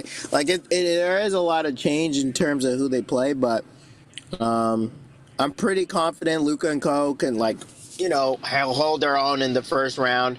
And so we'll see. I mean, Luca and Co went to the finals, and yeah, they had Kyrie and PJ Washington, but this team has similar talent. Beside with Austin Reeves, Yeah. Rui Hachimura, like they have similar talent. So I think they'll be just fine And without LeBron for a bit. the conversation around bringing in Luca in a trade is you get to reset the timeline and have this. You get to reopen your window for like a decade of having this star contending player. But let's be honest, if LeBron is playing this level, there's probably going to never ever be a teammate that's better suited for winning a title next to Luka Doncic than LeBron putting up peak LeBron numbers. So the Yeah. fact that like immediately the trade is not only a long-term trade, but it's like a just like a worse immediate basketball trade. And like you're saying, they could also play the Mavs in the first round of the series, in the first round of the playoffs, eliminate the Mavs, and Yeah. then start their path to winning a title with Luka Doncic mid-trade, trading for him in the middle of the season. Like, what kind of crazy storyline would Nico Harrison could have not predicted? Insane. But Insane. And even if they do they're bring him talking him back, into they it. could have him on limited minutes, and have Luka have most of the minutes. Like it just gives them so many options. And Reddick, with the high-minded coach he is, open to new things, definitely brainstorm for something new. Can he get You know, stem cells from Bronny to help with the recovery? How does that who work? knows? Who knows? Different kind of teammate. That's some real Is that a real benefit? baller stuff. Any Did you arrive? NFL news that you've been really into? I Oh. saw Myles Garrett got a contract. I was saying, any NFL news that really popped your interest? I saw Myles Garrett got paid. I know the Bengals have been struggling to pay people. Von Miller got cut. I don't know. I was hearing you talk about DK Metcalf. You trying to convince him to come to the Colts, or? I mean, I wouldn't be upset about getting DK Metcalf on the Colts. If we overpaid for him, that'd be a little unfortunate. But I mean, of course, I think DK Metcalf is going to elevate any roster that he's on. The problem is the receiver position just become a little bit pricey at this point. But DK Metcalf has also made, a second-team All-Pro at this point, and with his size and just physical capabilities, I think he does have the potential to get into that special sphere of receivers. It's just whether or not he actually gets there. But the other problem is, like, what do the Colts have at quarterback? Would DK Metcalf want to go to the Colts? He wants to go to a contender. He wants to go to a good team. So I think the Colts, even if we get a good season this year, it would be, the highest version of the upside right now would be like, I think making the playoffs would be optimistic, but I think winning a playoff game in the back of our minds would be like the nice ceiling for the team this year. But I don't know if that'd be enough for DK to want to go there. And just Are you upset you didn't get Geno Smith? No, because I'm okay with running it back with Anthony Richardson and seeing what we have with Anthony Richardson. But do you want to start giving up assets to build up the team around him in that type of way? Like, if we continue to draft young talent and be smart about the team building around him, obviously that makes sense. But do we want to start pushing chips into the table in this type of way where we don't know if we're going to even have a quarterback? We don't even know by week 6, honestly, who our starting quarterback is going to be. Hopefully it's Anthony Richardson. Hopefully he's still the guy. Hopefully he turns it around and gets to the gym and is able to really improve as a player. But we just don't know. So I don't know if we're the smartest team to be making that type of move. Basically. Yeah, who knows? I mean, I'm happy we re-signed Nick Bolton. Great, really good linebacker for us. Yeah, did the I Toomey am trade worried make about sense some to of our you? pieces in the secondary. But no, and it makes me mad. But I don't know. We better have something. I don't know. It was Veach that got us to this point, so I can't even get that mad. But I don't. It's ridiculous. We definitely shouldn't. We should have gotten more or something. I don't know. Yeah, NFL trades are weird though. They really undervalue their players. A fourth for an offensive lineman. I know But Toomey's a I guard. do, and also for anyone who's trying to hate on us, Xavier Worthy was not. He was implicated. It wasn't actually a crime. So, what they say, let the apologies be as loud as the disrespect, or something. Sam says innocent until People proven guilty. Exactly, and so is Xavier Worthy. So you don't think Xavier Worthy's going to end up in prison with Tory Lanez? Oh gosh. Did you listen to the Tory Lanez prison album yet? That's not even. No, I haven't had a chance. No. It's pretty good. I recommend. It's good. I listened to it this morning. Did it come out today? It came out this weekend. Yeah, I listened to it this morning at the gym. Oh, okay. Okay, Tory Lanez. All right. I recommend. Who knows? What's the? Yeah, I don't know. I do have a. I'm actually going to. I don't know if I already told you, but I was just gonna ask what it was. I am trying to get my Central C numbers up. So. When's this concert? Because I'm going to a concert. Yeah, May 8th. He's coming to the Bay. May 8th? What are we in right now? March. It's okay. I was gonna say, did that just pass? Was it yesterday? No, March 8th was yesterday. No, May 8th. Yeah, so I still got 2 months to get my numbers up, but he's coming to the Bay, and I'm excited. Are you listening to the back catalog or just this one album, giving that one album a lot of spins? We're trying to. I have listened to the album a lot, so I'm starting to go through the back catalog. Just in case he throws a surprise in there. Yeah, Sam's got to be ready. We gotta stay ready. On the Radar freestyle, that always manages to stay in my rotation. That was good. The beat on that That is was good, yeah. But yeah, this album continues No, it to is. have some staying power to start this year. People are bumping this. I don't know if that is the UK thing as well too, if it's like getting some extra international play, but if he's doing a US tour as well, that would make sense. Is he playing Yeah. the arena? What's he playing? I think it's called the Masonic. I've never been. I don't think it's an arena. But Doing it theaters? is huge. Yeah, I think it is the theater. Do you know if he's got do you know what he's got? What is that? Is that a cop or a fire truck? It's a firefighter. Firefighter? Nice. Yeah, downtown Oakland. Shout out. Wait, so does he have like people on the tour with him? Do you know? I don't think so. I haven't seen anyone announced, but who knows? It might be a surprise. We might, He's you got to know, bring Drake somebody might out. pull up. You think he'll bring out Drake? I think is where is Drake? Is he still in Australia? I don't know what that man is doing. He's a mess. I don't know if he brings out. I don't. It would have to be for that one song, but that would be one of the more songs that I think people would want to hear. Definitely one Yeah. of his more mainstream songs. And I mean, bringing out Drake at a concert would be nuts. But if he's doing theaters, maybe he needs to get to the arena level before he starts bringing out Drake.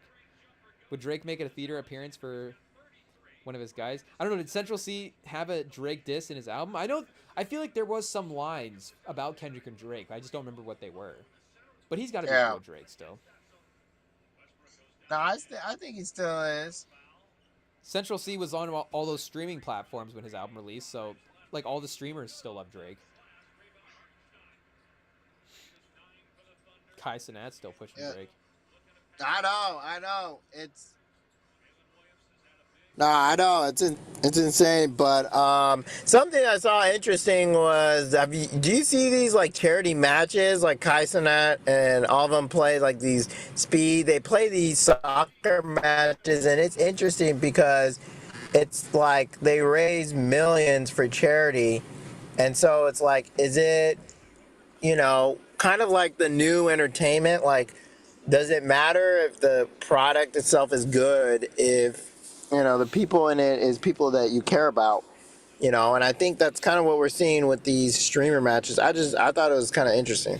Well, isn't that funny? Because that makes me think how that relates to the NBA. Because isn't that exactly what the NBA is trying to get? Yes, there have been conversations about the product itself with the 3-point shooting and how does basketball like visually look on the court, but more importantly, the league is like, how do we continue to market these young personalities? And you're seeing right now with these streamers playing these sports that if the personalities are out there, you're right, it doesn't really matter what the product looked like. Like that was again the problem with the product with the league when MJ first retired was, yes, the basketball itself too was a little bit sloppy, but outside of Iverson, that's why Iverson was such this transcendent star. There's a handful of guys in the league, but it just didn't quite have the same personality. It didn't have the MJ personality, obviously, at the time. But yeah, I mean, it's about, like you're saying, the storylines and the connections to the people as much as it is about like having a good product. Like it's obviously both, and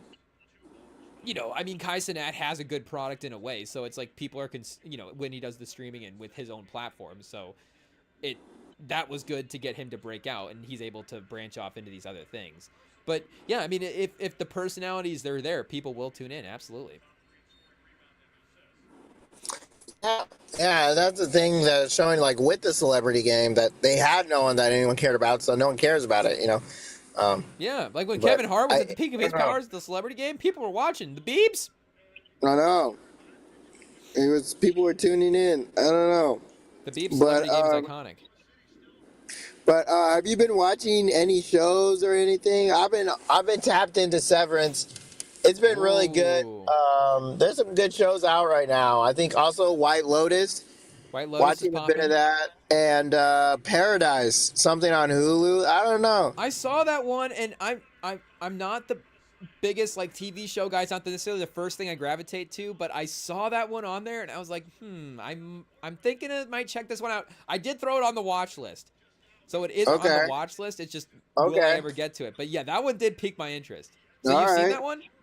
I am starting to watch it. I'm not a fan of the main actor. What's his name? Leslie? Sterling K. Brown? Sterling K. Brown. I can't stand him for the life of me. Yeah, and not a Sterling K. Brown guy. I'm not his, like, his mannerisms, the way he talks, like we were watching something like his inflections when he was like talking to, like, not a spoiler really, talking to his kid in the show, and he's just like, it's almost like he's barking at his kid, and it's just like, bro, like, it's your kid, like, it's not like his kid did anything, it's just eating breakfast, like they're chilling. And he doesn't have good inflections, he's too serious, and just looks like he's gonna cry all the time. So I'm just, I don't know. See, It's he was half the reason I was thinking about checking him out, because you're right, he is like a serious dramatic actor, but him in this role where this was the plot line for it on IMDb. It's a Secret Service agent investigates the murder of a former president in a seemingly peaceful community. So it's like Sterling K. Brown and kind of crossing over into this action-y type thing. yeah. Like, that is what got me interested. But you're saying he doesn't fit the role? Like, he is not playing that well, huh? No, he plays it. He's acting well. I just don't like him as an actor. Just like the way he's acting well, I don't like him. John Marston's really good as the president in this show. It's a really good, yeah. He's So vice president? yeah, I don't know, but he definitely plays it well. So I think, but yeah, I'd highly recommend Severance. White Lotus, as always, is set in Thailand. There's some good little characters. Not as great as the other seasons, especially one. It's better than two. I overheard that at but work. Not better than one. Yeah, season one White Lotus is undefeated. That's. I mean, of course you got Sydney Sweeney, or Is she season 1? so it's gonna be. Yeah, she's in season 1. Oh, I might just be adding another one to the watch list. There you go. I think actually I've got an AI bot that just anytime Sydney Sweeney releases a new project, it just adds it into the watch list. Oh my gosh. It just keeps. But yeah, she is in season 1 of White Lotus. So, did you thug out Madam Web for her? That's another one that I guess I'll just have to watch when I do the Sydney Sweeney. Oh my gosh, Madam Web's such a bad movie. Yeah, that's gonna be a tough one to sit through. Yeah. But I'm down to watch it. Make no mistake, if Madam Web is on Tubi, I might throw it on. Tubi will get me to watch a bad movie. It's on Disney Plus. Yeah, but Tubi's Tubi is like adds like 10% to the Rotten Tomato score. If you see it on Tubi, it's like a validation of it being a fish. Because then it's not a bad movie. There's good movies on Tubi that can be called bad movies. Like Madam Web is just officially in bad movie territory right now. Yeah, it's horrible. But if it can have like a second rewatchy type life, who knows? Well, it's funny to watch too because the main character, the story is that she and like the group of 3 girls, like the actresses, like the 3 other women had like a group chat and they were talking crap about the main actor. And so the only part that the main actor acts really well in the movie, Dakota Johnson, is when she's yelling, screaming at the 3 girls in the back, talking about how she's so annoyed with them. And it's because she actually is. And so that's why that was the only part that she played well. And, but it's like one scene in the whole movie. And, but it's a funny little tidbit to watch because Dakota Johnson's horrible throughout. The one scene where she's able to tap into her real life experiences. He's like, I'm not able to relate to this spider person, but the scene where they're yelling at the staff. Yeah. Because it looked like Sydney Sweeney, Isabella Merced, and Emma Roberts all had like a group chat, and they're like talking smack about Dakota Johnson, like behind her back and stuff. And so Emma Roberts is in this movie too. Yeah. How did I miss this in the trailers? I'm watching this tonight. Yeah, I'm just saying, bro. I was gonna restart the Rush Hour franchise, but it might have to wait. That was one on Tubi. I gotta watch. I gotta watch it, man. Have you not seen Rush Hour yet? Never. Watch it tonight. Never. I might be on it. What time do the NBA games finish up? I'm serious. 1, 2, and 3 all hold up. I think they're all amazing. Wow, One's really? iconic, but 2 and 3 are great. Amazing, he says. Okay. Rush Hour is one of my favorite movies. Yeah. Okay. Absolutely. All right. Jackie Chan. Not as amazing as the Nuggets. Looks like they're gonna lose to the Thunder. No, Jeez. you called it. Christian Braun, if he's your starting shooting guard, it does become a problem at some point in the game. At some point, like it's just, I love him. He's got that championship mentality. He's not scared of the moment, but that means he's also not scared of the moment. So it's like, hey, like The two sometimes guys you called gotta- out were Braun and Westbrook. The Nuggets are down 20, and Braun and Westbrook are on the court. Jokic, it's just what Lord. it is. Jeez. He can try, he can do his best. That's all. Hey, he's got to drop another 30 and 20. It's literally what 30, it takes. 20, 20. He doesn't even need Murray to put up 25. It's 25 plus a 30 in 2020 from Jokic. That's crazy. That's insane. 30 in 2020 I feel is bad. wild. I don't know. Denver just trying to cheap out it's ridiculous. They should have just paid KCP. I don't care if you're in the luxury. A random fork in the road moment that people forget about, but the KCP letting him walk. He was big for that team. I don't know about Bruce Brown. I think he kind of fell off, but And KCP hasn't been as good this year, but again, you put him back with Jokic. I mean, the three-pointers that KCP is going to be getting. You get KCP shooting upper 30s on those. At least you just have minutes. You have a guy. But the Thunder pulling away here at the end is impressive, closing out this game. I know we disrespected Jalen Williams earlier, but you know he is carrying business. 7 straight 20-point games for Jalen Williams, longest streak of his career. They just showed on the graphic. Shout out. Right. Shout out. Let me see. Is there any other top news right now? Frisbee corner AUDL is behind the bend. Recently announced, and I think I sent you some posts of this. NFL preseason player was recently signed to the Colorado Summit. So technically, and he played like one game. He had a couple highlights in that one game, but the AUDL will get a professional football player for the first time ever. He's playing on the Colorado Summit. He's already, saucing guys up. It's I don't know. It's looking hot this summer. This summer for Colorado. The clip you sent me was crazy. This guy's a former NFL receiver, and the field that they're playing on was just in like somebody's backyard. It's just like there's like a suburban neighborhood and like a They probably had to go to him. He's not going anywhere. Like, you're coming to him. Yeah. And then there's like a clip of a guy like trying to teach him technique. It's like, just get out there and run by everybody. You're running a 4 or something. Yeah. Gotta be do they do combines for Ultimate Frisbee? He could still put up the best combine numbers. Yeah, I'm telling you, I'm excited. I'm excited to see it. Like, they're talking to him about like him playing, and they're like, you're so athletic, like you can stay with anyone. You can, and it's just one of those things that people don't realize. It just translates to the league. It doesn't to the UFA. It's just gonna translate. Like you're a professional athlete, like. And the guy he's playing with is a Team USA guy. Like, it wasn't some bum off of Summit's thing. Like, Quint Finer is one of the better, all-around players in the college, in not college, but Ultimate Frisbee. Like, he is a top 30 player at least.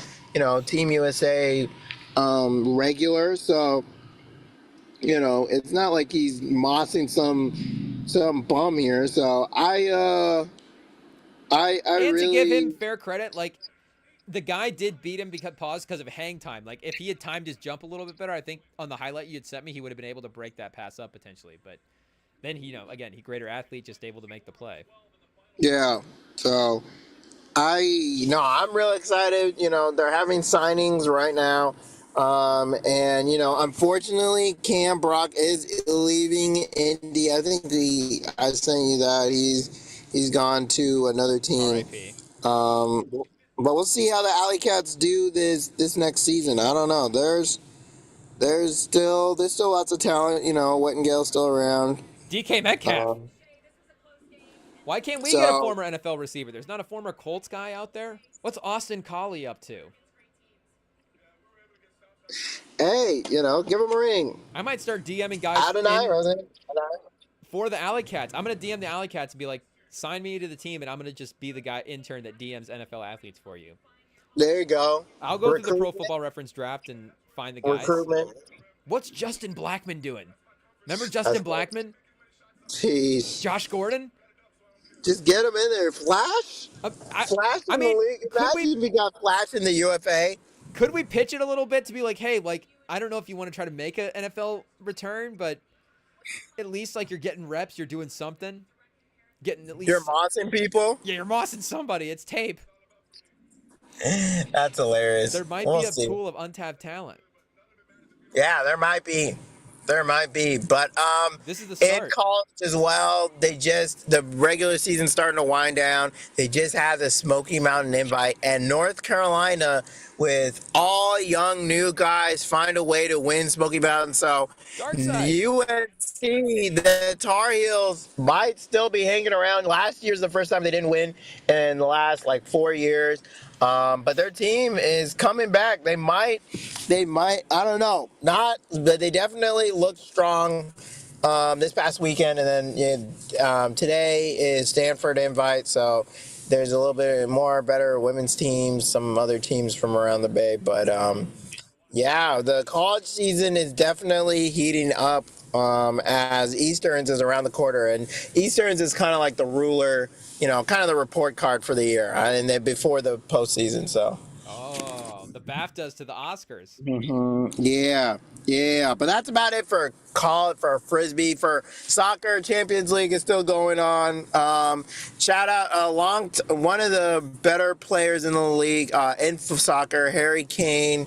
Always was on Tottenham, the Tottenham Hotspurs, and they never won a trophy. But in his second season with the Bayern Munich, with the Bundesliga, they themselves were on a 10-year run of winning their league, and then they had a break last year. But this year again, it looks like Harry Kane is going to get his trophy. So, and then Mbappe with the Real Madrid, they're continue to chug along. He's starting to show some talent, but your boy Haaland and Man City, it looks like they're probably not going to win the league this year. Oh, Haaland. They're falling apart. They just lost yesterday, and Chelsea just passed them. So they're not relegated, but they won't. There is a high chance they're out of the qualification spots for Champions League. So they won't be able to go into the competition to decide who's the best, football club in Europe. So it's trouble for them right now, because if they don't make Champions League, that's a loss of a lot of money. They're not a top 4 team right now in the Premier League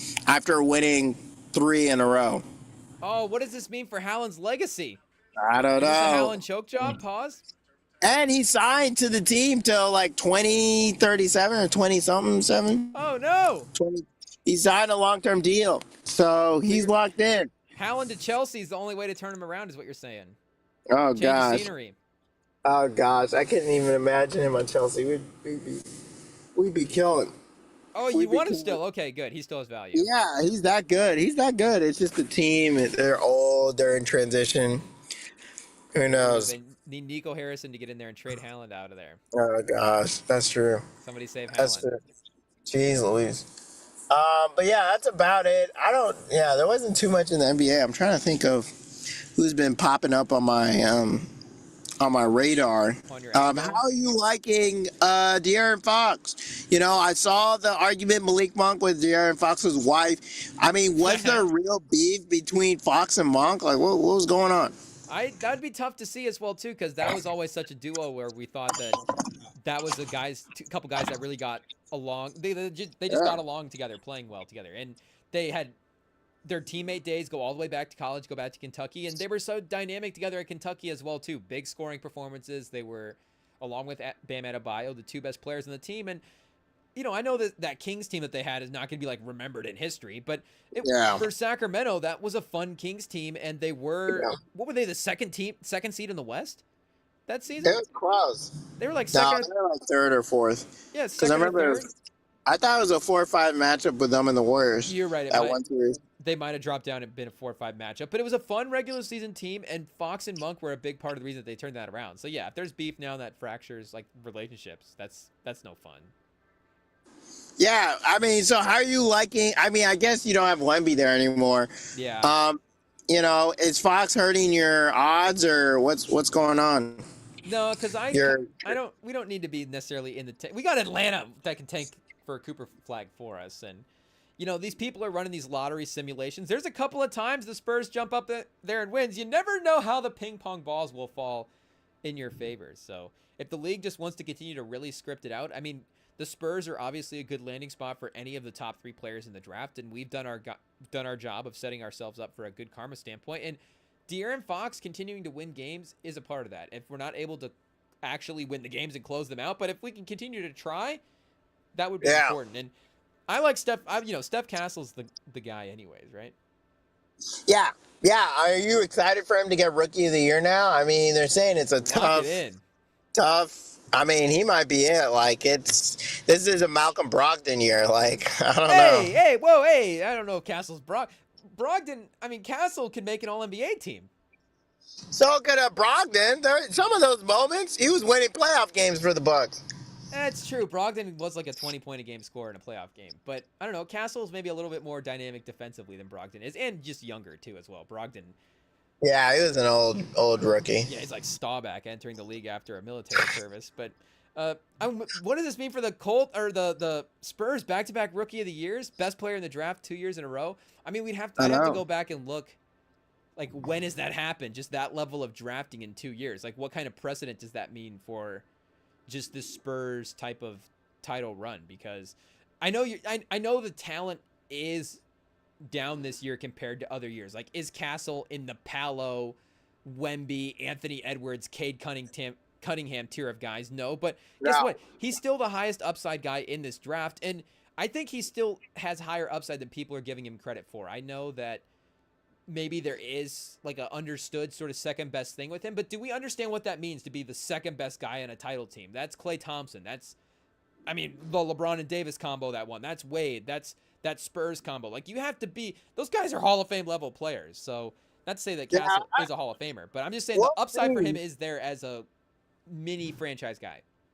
I mean, we'll see. We did know for years and years on end that this would be a bad draft class, so not really a surprise. And, he's definitely, I don't know if I give him second guy on the title team yet, but we got to see a little bit more growth from him. That's why you guys went out and traded for De'Aaron Fox to get that second guy for a title team. He's definitely like third, like maybe if something happens, like similar to the Warriors with Jonathan Kuminga. You got Jimmy Butler, you got Curry, and then you're like, all right, you're like an elite role player. And that's what it looks like right now for Castle. Again, I love guys with championship pedigree. We'll see, but we definitely need to see a little bit more from him. But anyways, I do hate that I have to go, but I gotta go. Just wanted to quickly jump on, tell you about my crazy takes, and keep up the great work, man. We'll hopefully we'll be on for a real one. Yeah, we got to get Sam on with his friend to get the Cooper flag Andre Karolinko I got to get him officially. But always good to see you, Sam. Yeah, good seeing you, and keep up the good work. I'll say hi to IT for you. Yeah, will do. Thanks, appreciate it. Yeah, I got you. Don't worry. Okay, people, shout out.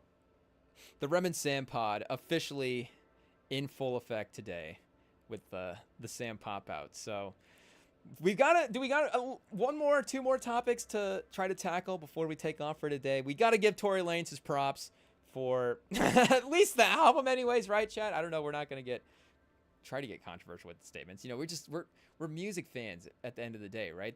See an album on Spotify, Tory Lanez, click play, here's some good songs, and we've got to tell you guys about it. And then what else happened? Pereira went down last night as well too, chat. Pause. The streak for our guy ended, so we got to, I guess, give Anakalayev his props as well too, if I said the name properly. A couple of weekend recaps before we take off today. So quick break, and then we'll be right back.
Okay, chat. Next game on deck is the Mavs versus the Suns in Dallas. And make no mistake, the Mavs have 9 active guys today.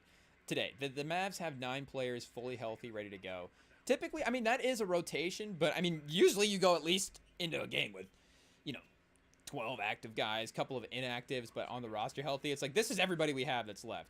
In a couple of two-ways, I think Brandon Williams on a two-way. Brandon Williams, again, off that 30-point game we watched the other night, and he's gotten 3 shots up here in the first 90 seconds. He might make, he's at least going to try to make himself like $20 million a year in these last couple of games. There's still, a 20-ish games or so that he could put up some decent numbers. And Brandon Williams scores 17 points a game here in the last 20 games. We got to take every number with a grain of salt and look at every situation specifically. But some GM out there will be like, 18 a game? Sign the check, lock it in. And shout out Brandon Williams. Young player, good player, probably deserves it. But there is always a candidate for that spot. So another ranking we need to do, chat, and that's a tough one. Like the potential overpaid after the season ranking. We'll find a better IT. Cut that out and we'll workshop a better, cleaner name for it. And that'll be for the real ones that tuned in and caught the name of it live. They'll know what the sentiment of, I guess, behind it is. But again, it's not to say that Brandon, it's not the overpaid, because that's not the right way. Because if you play well on the money that you end up getting, then it's not overpaid. So it's like, what are our perception of the pick going into the contract? Like, what does that mean at the end of the day? But the value increase over the end of the season, like who's going to get the biggest pay raise, or maybe just the value variance rankings. Again, we'll throw it into ChatGPT and get a better name, or IT. We'll let IT have a shot at workshopping a name, and then they'll fail, and then or they'll just sneaky go to ChatGPT themselves and take credit for it. But we will, because you think like Sam Darnold in the NFL with the couple of games that he had at the end of the season, how much money he potentially could have cost himself in free agency this year, versus if a team has a little bit more confident with him as a playoff performer, he could be on that ranking in a negative way. But, a guy like Brandon Williams on that ranking in a positive way, we'll workshop it, chat, and we'll get back to you. Stay tuned. Subscribe to the REMINGTOM Pod. We'll have a couple of rankings your way. But like I said, we do have to pay respects to Tory Lanez releasing a Prison album. And I was reading some of the stuff about this album. I don't know exactly the full timeline for how this album was created, but it seemed like, if I understood properly, he released this album, he was saying, in competition with Drake and with The Weeknd, who both Canadian. Shout out to Canada with just a strong start to the music. We'll see how USA is able to pick up here, with the rest of the year, 3/4 of the year left. But first start of the year, Canada has definitely dominated the music scene. I guess, we've already said that we enjoyed our listen to the album this morning, but if he actually, in the short amount of time, because again, he was citing Drake as well too, so Drake released his album, Valentine's Day, not even a month ago at this point, and Lanez is able to produce an album this competitively in this short amount of time, chat. There's just no excuses for anybody. There's no excuses. Not that anybody that goes away for like 3 to 4 to 5 years has an excuse, but if there ever was a guy that did that, like, there's just no excuse. Tory Lanez put together maybe the best album, I guess the best album of his career. The most notable album he's put together so far is Alone at Prom. And I'm not the most knowledgeable on the rest of his catalog to talk knowledgeably about those projects in their entirety, the rest of his albums. But the Alone at Prom album, the fact that that's, again, the one album that has made it in our rotation, that's the one, his album, and that's a credit as well, too, to get an album like that is able to be a mainstay in the culture. The Color Violet as a song, I think, has 1 billion streams and, continues to be a mainstaying presence. But as like a fuller album as well, too, this album is twice as long as Alone at Prom. Pause. It's 20 songs compared to Alone at Prom is 11. And it is a different type of album as well. I know that he is dropping this. Oh, not Bol, Nick Richards. I don't know if Bol and Nick Richards ever got mixed up, but going for the dunk, chat, the poster. But he's competing with those guys, and those guys can the Drake and Weeknd, the Weeknd and Drake. Those are obviously genre fluid guys. They'll bounce back and forth with the hip hop and R&B, and Drake more R&B focused with his latest release, probably more in competition with what Lanez is going for. But this is a little bit more rap album, like a little bit more of a rap album than Alone at Prom.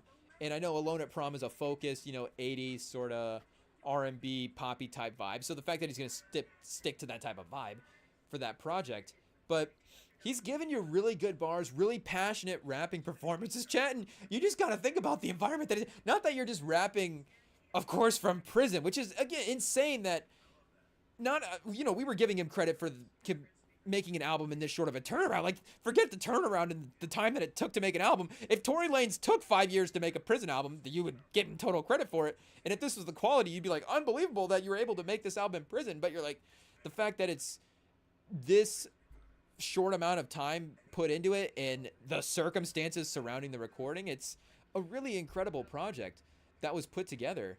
But, I mean, you think as well, too, maybe the comfort that you can develop. I mean, you think you get in a setting like this where, when we first moved from the Zoom over to the couch, it's like a little bit of a different vibe, and you kind of got to get used to it. And then you settle into like, your own recording studio and your own home court. And not that rappers can, I'm sure it's more than just the studio environment that can get them comfortable. It's the whole lifestyles as well, too, that can, shift a guy's perspective. And just, not even for better or worse, just maybe there's a hunger and a whatever that's maybe not there all the way.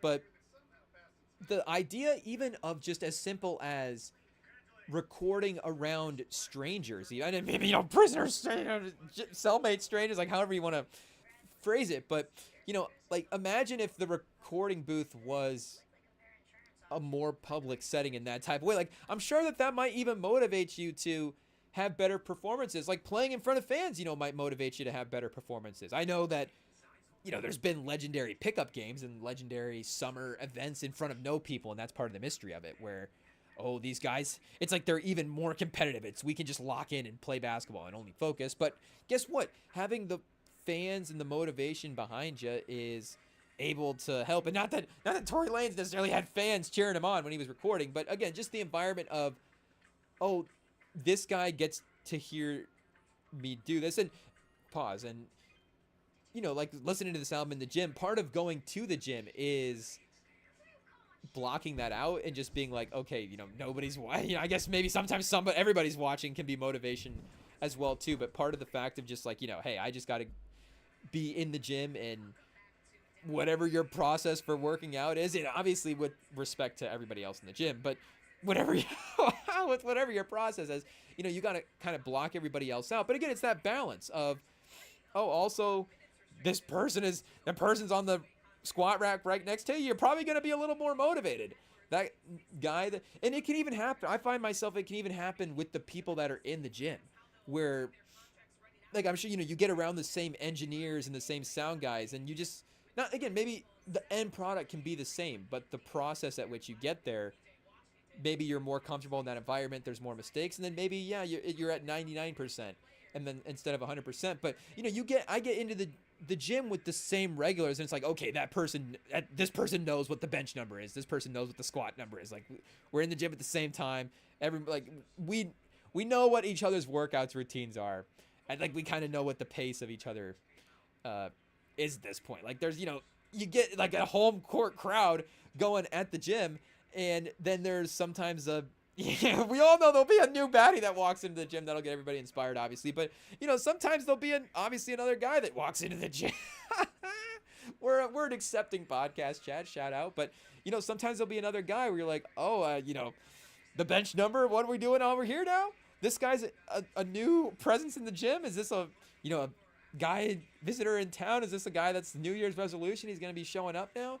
But, sometimes the newness of an environment can motivate different performances. And whatever happened, chat, Tory Lanez dropped a really great album. And I think the circumstances surrounding it as well, too. We'll see what it does. The commercial number is what it, I'm sure that there's probably one side of the Tory Lanez thing that is people are not going to be tuning in for the reason that he's there. But just the interest of the concept as well, too, because I know that he was saying that this is the first ever live made in prison album, and I can't imagine that. It's not like if you told me that somebody else did it, obviously, pause. It wouldn't be super surprising that somebody else would have maybe had that idea to at least give it a try. But maybe on his level as well, too, from a mainstream perspective, has anybody else fully recorded and made and produced and released an album, you know, while under incarceration? And the intro track of this album, should we actually pull the album up, chat? Shout out to Mavs Suns. And make no mistake, like I said, the Mavs down to 9 guys. The Suns fully healthy. Durant and Booker are out there. The Mavs are probably going to win this game. This will be a game the Mavs are win. What is the line, real quick? What did that open at? Phoenix minus 7.5. Closed at minus 7.5. Wow. So is this? Oh, this is live lines. Okay. So it's right now. Live is Phoenix minus 4.5. There we go. With Dallas up 4 on the live broadcast and the Sling TV stream as well. But the line going into the game was minus 7.5. So you gotta swallow that up, chat. Whoa, hey, yo, yikes! Pause. You gotta bet that maybe in a little parlay or something. Money line, who knows? And you know, end of game, third quarter, fourth quarter. But not like the Suns have been closing teams out this year. They're 29-34. The Mavs do have the better record. Maybe not the better team, but the Suns also have Bradley Beal. Yikes! But here, let's get this album pulled up, because the intro track for it, you know, speaking of albums in incarceration, did have the same vibes as the intro track to, oh, and I'm searching up Alone at Prom track. See, that's how cultural, that's how important that album is. That's how incredible that project is. That's just immediately what I'm going for. But what's this called? Peterson, chat. I forgot what the album was called for a second. Prison album, but shout out. But you got the news clippings and the reports of the, you know, the incident and the incarceration and all that stuff. Very similar to what Pac did. Shout out, rest in peace, on, you know, Me Against the World, which the 30th anniversary, can I do Matt chat? 95 to 1925, 30th anniversary for that album is this week, so subscribe, stay tuned, we'll see what happens. But love the homage payment there to Pac. To Pac as well. But, you know, the first actual track, Free Me, and then the last track, Tory Lanez as well, too. Like, I don't know if you can necessarily consider this album a concept album, but again, considering the circumstances, there is a cohesive thought that runs through the album in a circumstance, in an environment, in a, you know, in a sense, a world that is created for this Tory Lanez project. And I know that his other album as well too. What was it called, chat? What was his previous album called? Daystar. It's not Playboy. I think it's Daystar that I'm thinking of. But just to double check that he has an actual album called that. Let us see. And maybe it was the other one as well too. But I believe it was on, you know, the Daystar album that he's really kind of addressing all of the stuff that happened before, of course, you know, it turned into like full-on legal proceedings and all that stuff back when it was, I think, just allegations. But again, for this one, you do get an environment and in a setting and a thought, and, you know, Tory Lanez is, of course, in a place in his life, and it at least gives you a nice through line. Not to say that you want those circumstances to get a through line, obviously. I'm just saying that there is those circumstances that at least create that. And, you know, again, chat, sometimes, you know, you need this kind of perspective in your life. I'm going to, you know, sometimes you have a tough week. We had kind of a tough couple of events happen in the week, couple of expensive mistakes, and then you fire up the Tory Lanez album and you get the clippings of the news stuff, and, you know, you get the intro track where he's talking about, I know, obviously, when he gets into the song, but he does, like, a talking opening part to the song, and I know he's, like, a prayer part, and, you know, he's just, you know, praying out. Times are tough. You know, I need to seek God right now. I need to make sure that I'm staying faithful. And then he, you know, I know he says as well, too, in this, is it the opening track? Maybe it is. Do we need to go to Genius here? Oh, did I switch over the, oh, sorry, chat. I didn't switch over the screen to the album. Let me see. I'm unprepared, chat. We were unprepared for the Zoom when Sam showed up. We're unprepared for the album. Okay, here we go. But yeah, I think it was on that intro track, and then we'll have to go back to the Genius here in a second. But he's basically talking about, hey, I've believed in God and prayed and giving, praise and stuff when times are good. And now that times are tough, I'm not going to necessarily give up either. And, you need that. Sometimes you need that reminder in your life, chat. And, sometimes you need that reminder from people, from just, maybe people, again, going through the circumstance. It's different when you hear it sometimes as well, too, from somebody in the, the middle of it. Pause. And again, I'm not trying to make statements about what happened. I don't even know I can't really comprehend what happened in the case, chat. So maybe I don't know what that says about the case, but something happened, and obviously there's victims in. Yeah, I'm already sounding. Cancel me now, chat. I did a bad job of saying that, but the sentiment is like you don't want bad things to happen to people either way. Like if there's a crime that takes place and there's a victim, that's terrible. You don't want that to happen, and you don't want that to happen for the victim, and you don't want somebody to have to be in a space where something could have allegedly happened, and now that they're in a position where they have to suffer the consequences of that action. You just don't want bad things to happen, for all of the things that results because of that. So that's what I'm saying. Like, I don't necessarily know and have sides or whatever. It's just like you don't want bad things to happen to people regardless. And, again, you want people to take responsibility for their actions. But like I'm saying, I just don't know the case that well enough to say that, like, there's a definitive, for me anyways, one way or the other. I'm not taking sides. Like I say, you hope that everybody is okay at the end of the day. But he says, and maybe it was on the intro track, the actual intro part of it as well. But he says something about, like, not being a punk. He's like, God didn't create no punk. He's like, I can, praise in the good times, praise in the bad times. And it's like, yeah, you know what? Didn't create no punk sometimes. But, yeah, again, staying strong even when maybe times are tough. But then the second song on the album, third track on the album, Sneeze Me. Or Sneeze Me track. What am I thinking? I'm thinking Free Me. Sneeze Wrong and Free Me are the two tracks that got confused. But that's a great, like, rapping performance, like, fun song that'll be bumped up in the whip as well, too. And, once you get through, like, going through this, Guide Me Through the Storm, and throughout this album, there is a sound to this album. Like, I'll have to go back and revisit a lot of the Tory Lanez sound. And, again, he meshes in a lot of these genres of R&B and hip-hop. And sometimes he'll give you an album, I'm sure, of multiple stuff. And then sometimes in a Alone at Prom, it's maybe a more focused idea. But, again, with this state that he's in where he is, kind of crying out to God for help and just seeking and praying, there is a gospel sort of vibe that runs throughout the album. There's a lot of, choiry productions, and it's a lot of, like, if there's a lot of Killer Mike, sort of what Killer Mike's been doing in the last couple of projects, there's a little bit of that influence in with what Tory Lanez is going through production wise.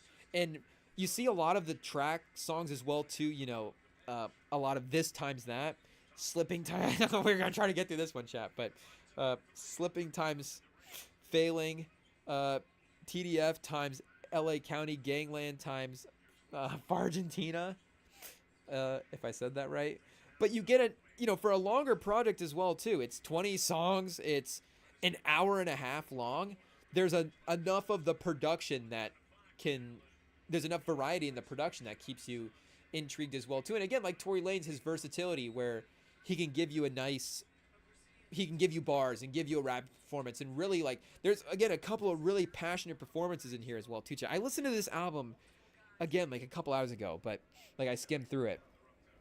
Here, we'll fire it back up in the background here, quiet, and remember these tracks, because there's a couple of songs in which, like, I couldn't get all of the sample credits for the songs yet, but you see the No Scrubs going on the Spotify track. Which one was it that I thought I was getting No Scrubs vibes from? I'll have to go back through and see. But Guide Me Through the Storm, you get him, of course, in that calling out state with those choiry, sort of soulful gospel productions. We kind of... Oh, we're not on the interlude. I thought we were going to the interlude for the next one. I think the interlude is a little bit more up of it.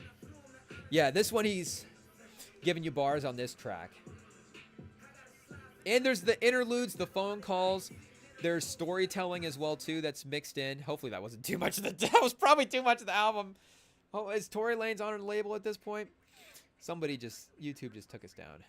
For sure. But... let me see here. Which one was the No Scrubs song that I was thinking of? Lawyer Fees? Slippin' and Fallin'? No, that song is more of a sweeter song. Phone sex? FaceTime chat? Pause? Is this the one?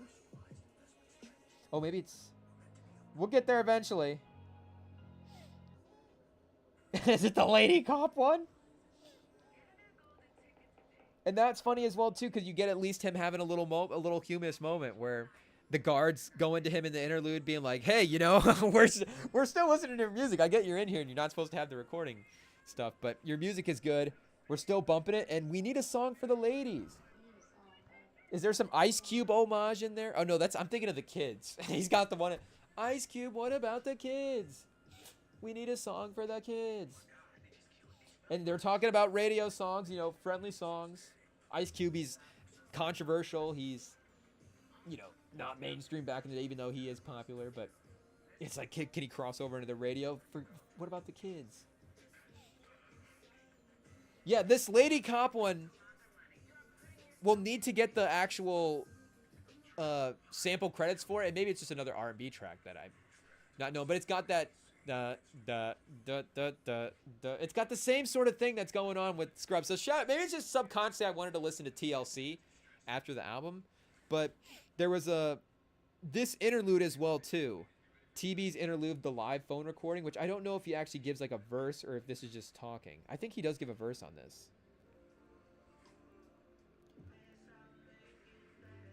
Yeah, there is. Oh, so this is just I think more like they left the mix in more of that recording state.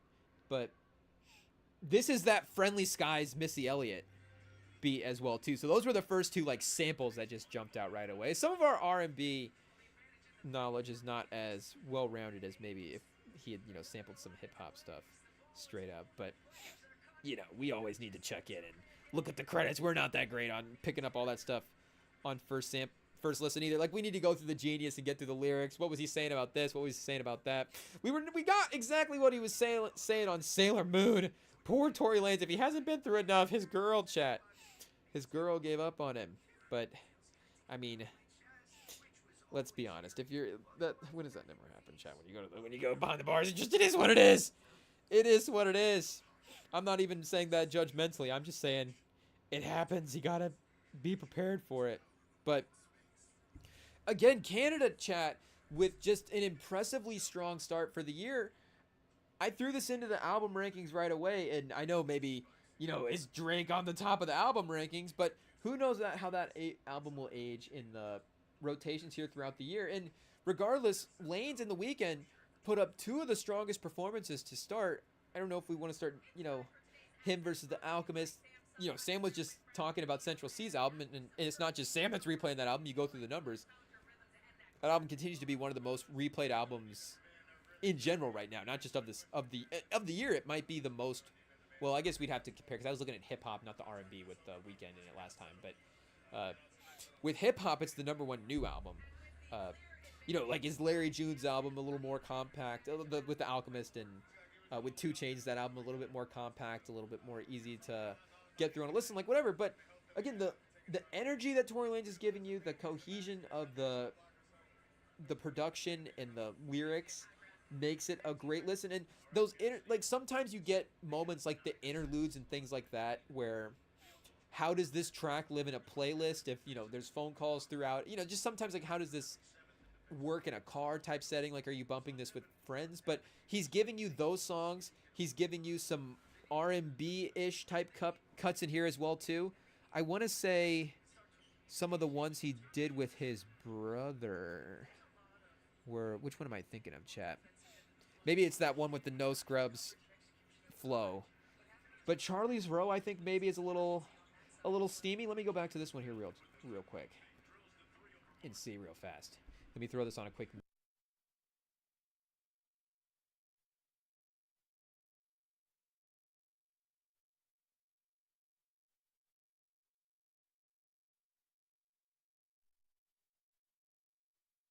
Yeah, Chat, anytime Yoko Go pulls up on a feature, like, he's going to give it a little extra, spice on the song. That might be going for something. But, I could see this song in a certain type of playlist for sure. It's got a vibe. I mean, Tory Lanez is, sultry voice anyways is usually appropriate for maybe that type of setting. But I need to go back to this sneeze wrong as well, too. The violins on this, chat. I mean, I'm going to start playing just the imaginary strings just as we start going. Hopefully from the wrong angle. That didn't look crazy, chat. That's a violin. Perspective. We're not Charles Barkley woofing down churros. Oh, chat. I'm getting sloppy. Hopefully we're talking over pause with it enough. With playing this music for too much. This will be a fun one to... This will be like a queue up when you hang out with people, chat. But we'll have to go through the album a couple more times to really solidify what the playlist was. Let me see. Some of those, like, those slower productions where he's just really in a phase, chat, where the beats on those were really great and really fun for Tory Lanez to be on. And again, like all that interlude concept-y type stuff, like, makes it fun for an album experience to listen to. And you go through and there is storytelling and there's things that happen that keep you entertained more so than just the music. I mean, that's what made Kendrick with Good Kid, Mad City one of the magical things about that. That is not necessarily something that he's gone to a ton since then. Like, you think, T-Pap has maybe got some stuff on it, like, but once you start getting into the other projects, I guess Mr. Morale, is a pretty comprehensive project, and We Cry Together, like, I guess there's some very, unique tracks on that he definitely used for an album setting, so he has gone back to it as well. But I guess it really peaked, of course, with Good Kid, Mad City, and there is just a cinematic entertainment value to that album. And this album, I don't know if cinematic is quite the right word for it, but there is just a realisticness to this album that is made through all of this world building type stuff, and it's amazingly produced. And again, to record from prison, like, and to get a studio level album, because if there was a vocal mixing type thing that had been going on here where, and again, there are moments with some of the stuff where it is, of course, intentionally, but a lot of the real tracks, like, it does sound, it's not far off from being studio quality. Like, it's not like if you were playing this for somebody, they would be like, wait, is that person on the phone and, in a cell from somewhere? Like, you would probably be thinking that this was normal song. So it's like an incredible, job by all the producers as well, too, and the people behind it to get this to sound and be up to that standard. But again, I can't speak with Tory Lanez's career and with his catalog with enough knowledge to make super hot takes about this album. But, for the intrigue that I have in this album and just for where he's at for the story and for his career and how he was able to implement that into this project, I can't imagine that this is not a defining album for him in his run. And again, I don't know what his career standing is going to mean for the commercial success of it. But, and I don't know how this will compare to Alone as Prom as well, too, long term. Like, and chat, you'll have to let me know, like, what your guys' favorite Tory Lanez's album are that aren't Alone at Prom. Don't just DM and say Alone at Prom. Obviously, DM and say what's up and say Alone at Prom. But just know, like, we expect you to say Alone at Prom. That's everybody's favorite Tory Lanez project with the favorite Tory Lanez songs, of course, on them, chat. And again, the conciseness of this project is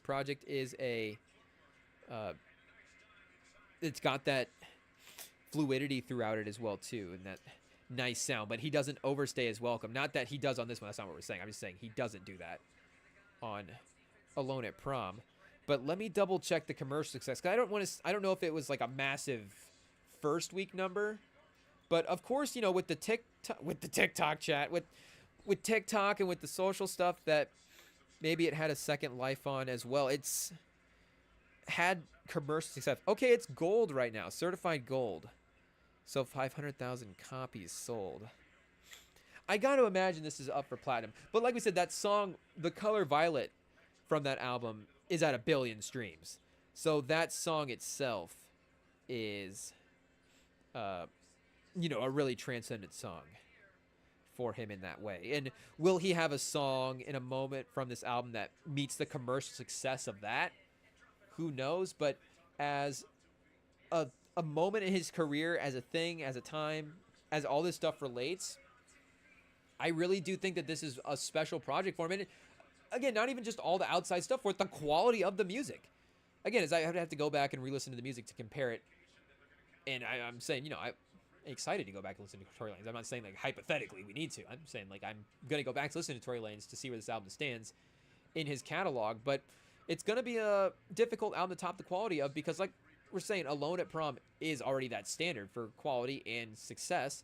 But this album is, entertainment-wise, I could see myself going back to this as much as Alone at Prom. And, you know, are you going to listen to the album all the way through every time, every replay? Is there not going to be some skips?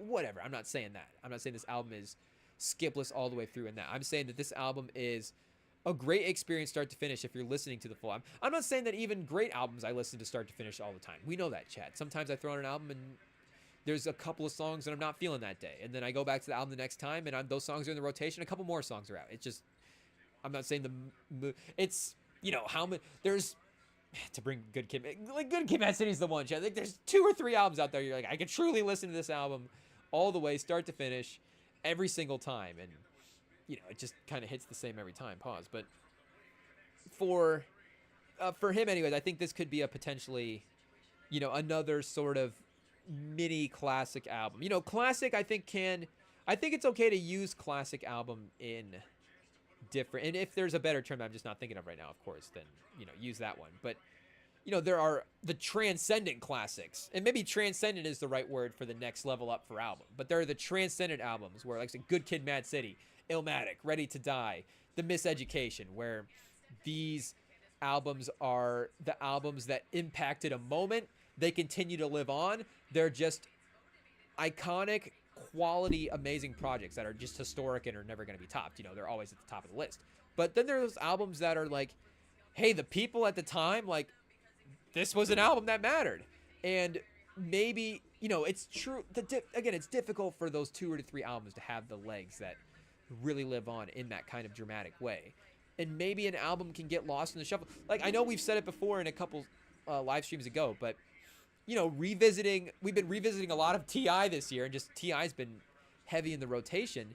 And we really junked that King album these first 2 or 3 months, Chet. Like, that album is probably, T.I.'s just lock him in top 5 right now for Spotify Wrapped, because the numbers that he put up in these first couple of months are insane. But, and that's an album that you would consider a classic album. An album that had commercial, you know, probably a much more commercially successful album than maybe what Tory Lanez will put up. And maybe I'm underestimating, you know, Lanez as well, too. The vibes for this album have been great. Like, it seems like everybody is really receiving this well. And as that continues to happen, maybe more people will check it out. And maybe this will have a great first week number. I don't know if he's actually put up 100K in a first week tip. I think you go through, he's got a very solid, consistent fan base. Like, he's always in the same sort of number range. So if he is in that level, that would not be surprising. Again, there's a consistency there that is with him, that maybe if he lost a couple with the stuff that happened, like, who knows, maybe the peaked interest in him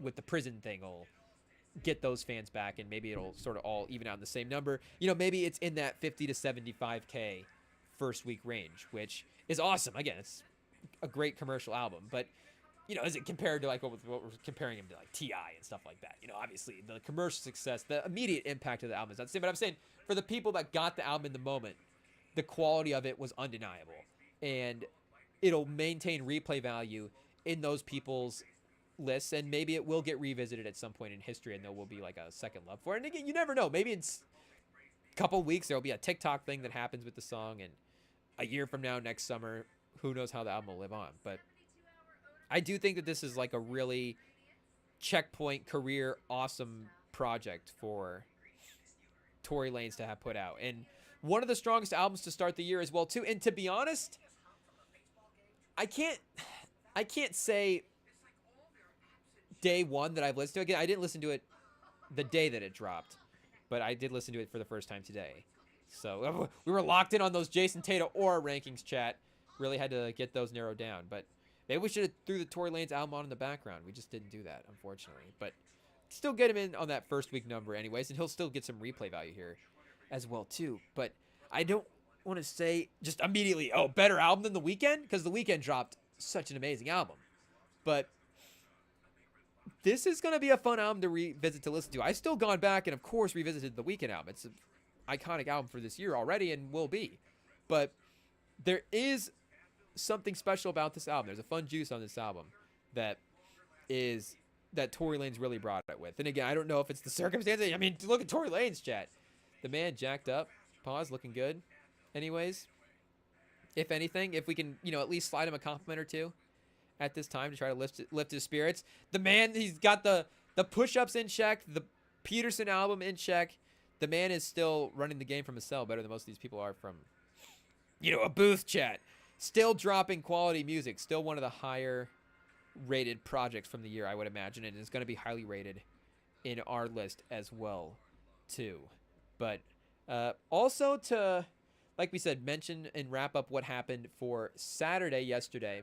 And I was really I should have mentioned this when talking about that Lakers-Luka game. I mentioned, LeBron's impact and his presence in the vibe of that game, just the style of the team.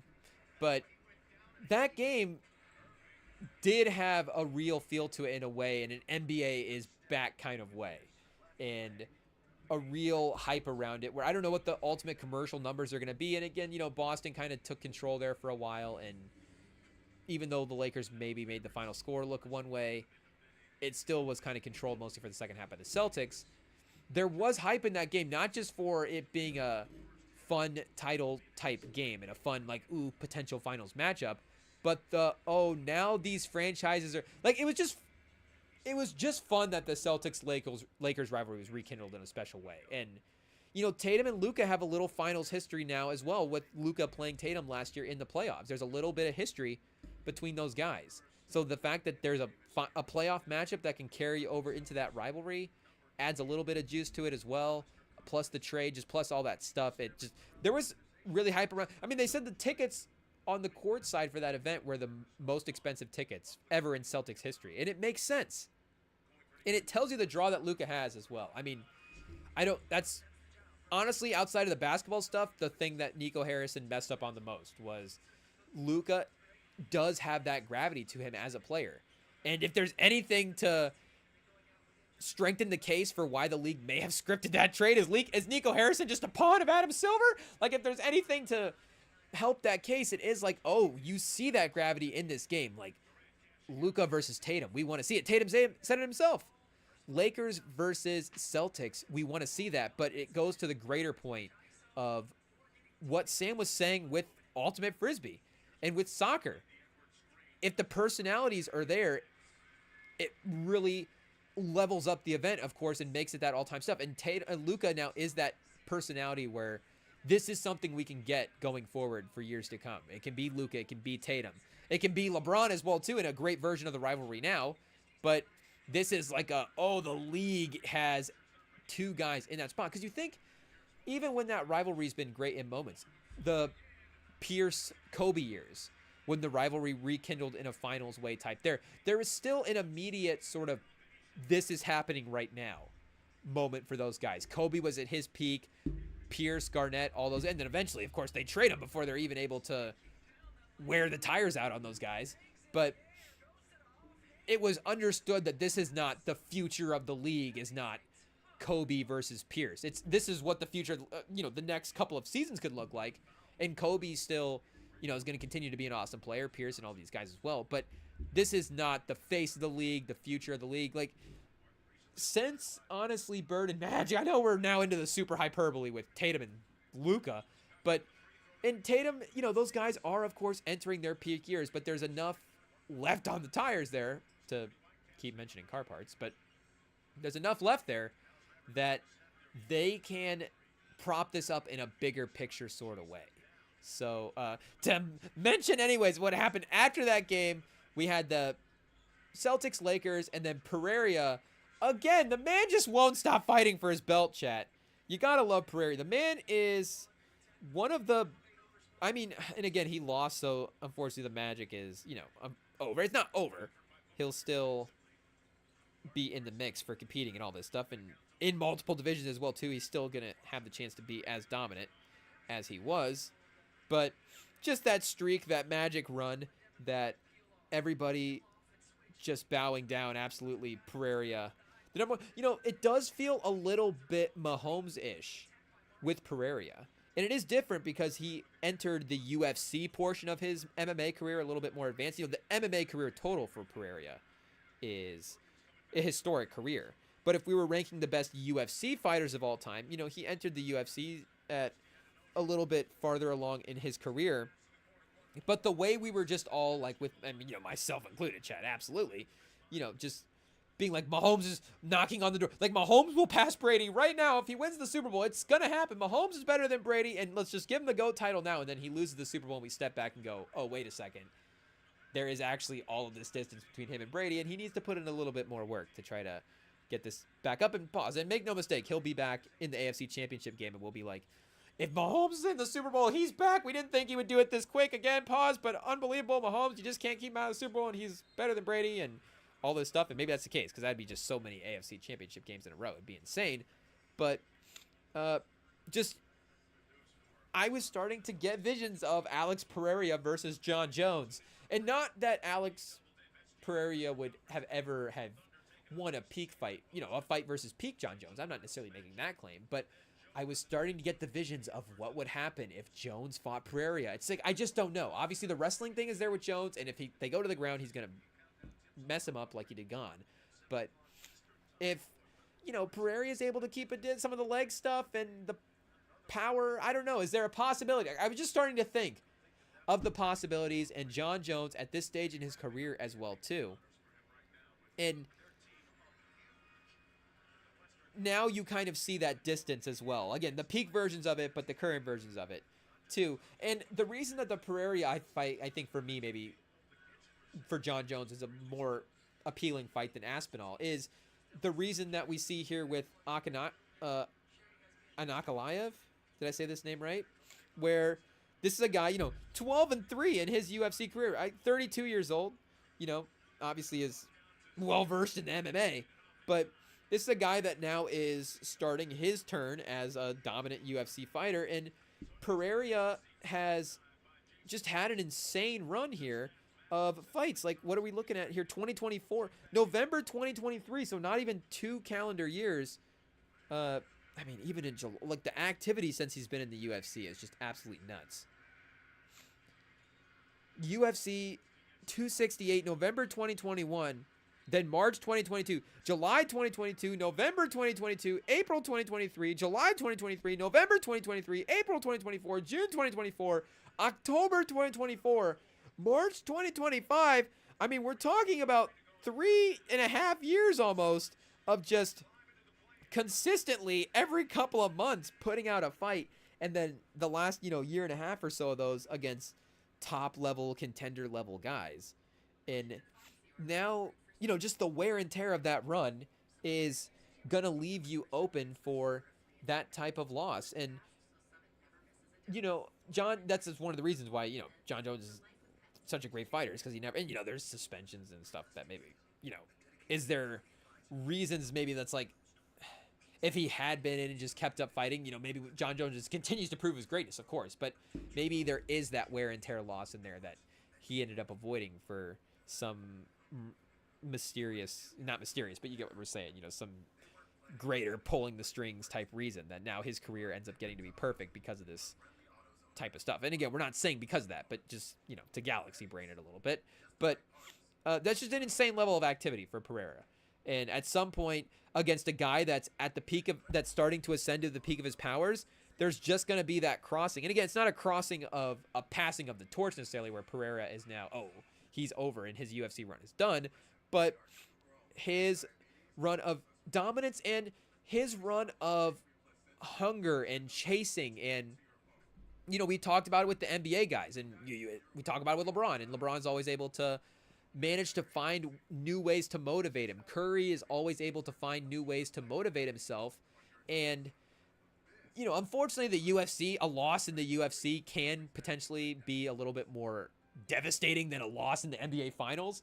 The career stuff, a loss is a loss, but the physical toll of being able to recover from a UFC loss is different than, oh, we lose in the finals, we get him again next year. But again, like, Pereira can still have that motivation after this fight, but I think that was outside of the fighting stuff with the knock alive and the stuff going to the ground, getting him up against the cage, controlling his distance against Pereira was all really impressive stuff. But I think even on the walkout with Pereira, there was just a level of intensity that was not quite there from Pereira in the past, and there was still all the stuff from Pereira that you get in a pre-fight that you love, and the intimidation is there, and the intensity on the walkout. He does the bow and arrow thing, and he gives you the yell, and he stares at Ankalaev from across the ring, and he doesn't break eye contact, and he's still doing the Pereira thing. It's still intense. It's still scary. He's still Alex Pereira. But there was, and again, well, I'll say, like, I'll admit, so I'll put it out there, so that way it's, what do they call it in the experiment? Not the controlled group, but the factors that, like, you can't, that are like the factors that the variable factors that may have adjusted, whatever, chat. But I didn't watch the fight live. I watched the Gaethje Faez fight live, which was awesome, but unfortunately, I guess daylight savings time couldn't make it through to the Pereira fight, which Pereira fighting on a daylight savings time, brutal, chat, just in theory, but we didn't unfortunately power through and make it. And I did have the screen record on. I was like, I'll screen record it and see if I can get the fight later. Did I have screen record or bought it on ESPN Plus? Yeah, yikes. But unfortunately, what we had screen recorded mysteriously cut out for some reason, and we were just not able to get that when we woke up in the morning. But when there was a good highlight video on YouTube that showed a decent amount of the fight. And it did show the walkouts, and just, again, maybe knowing that he lost puts that in my mind of just looking for that. But there was just a fierceness and there was just something missing, a 2% thing that was missing, where you have Ankalaev is fighting. Is this his first shot for the belt? I think he did have one other title fight in there that was a draw, right? And then unfortunately, sometimes fighting styles, maybe the UFC wasn't like, let's push this guy as a potential champion. But fought for the vacant light heavyweight, against Blachowicz, and that was the draw, which incredible fight.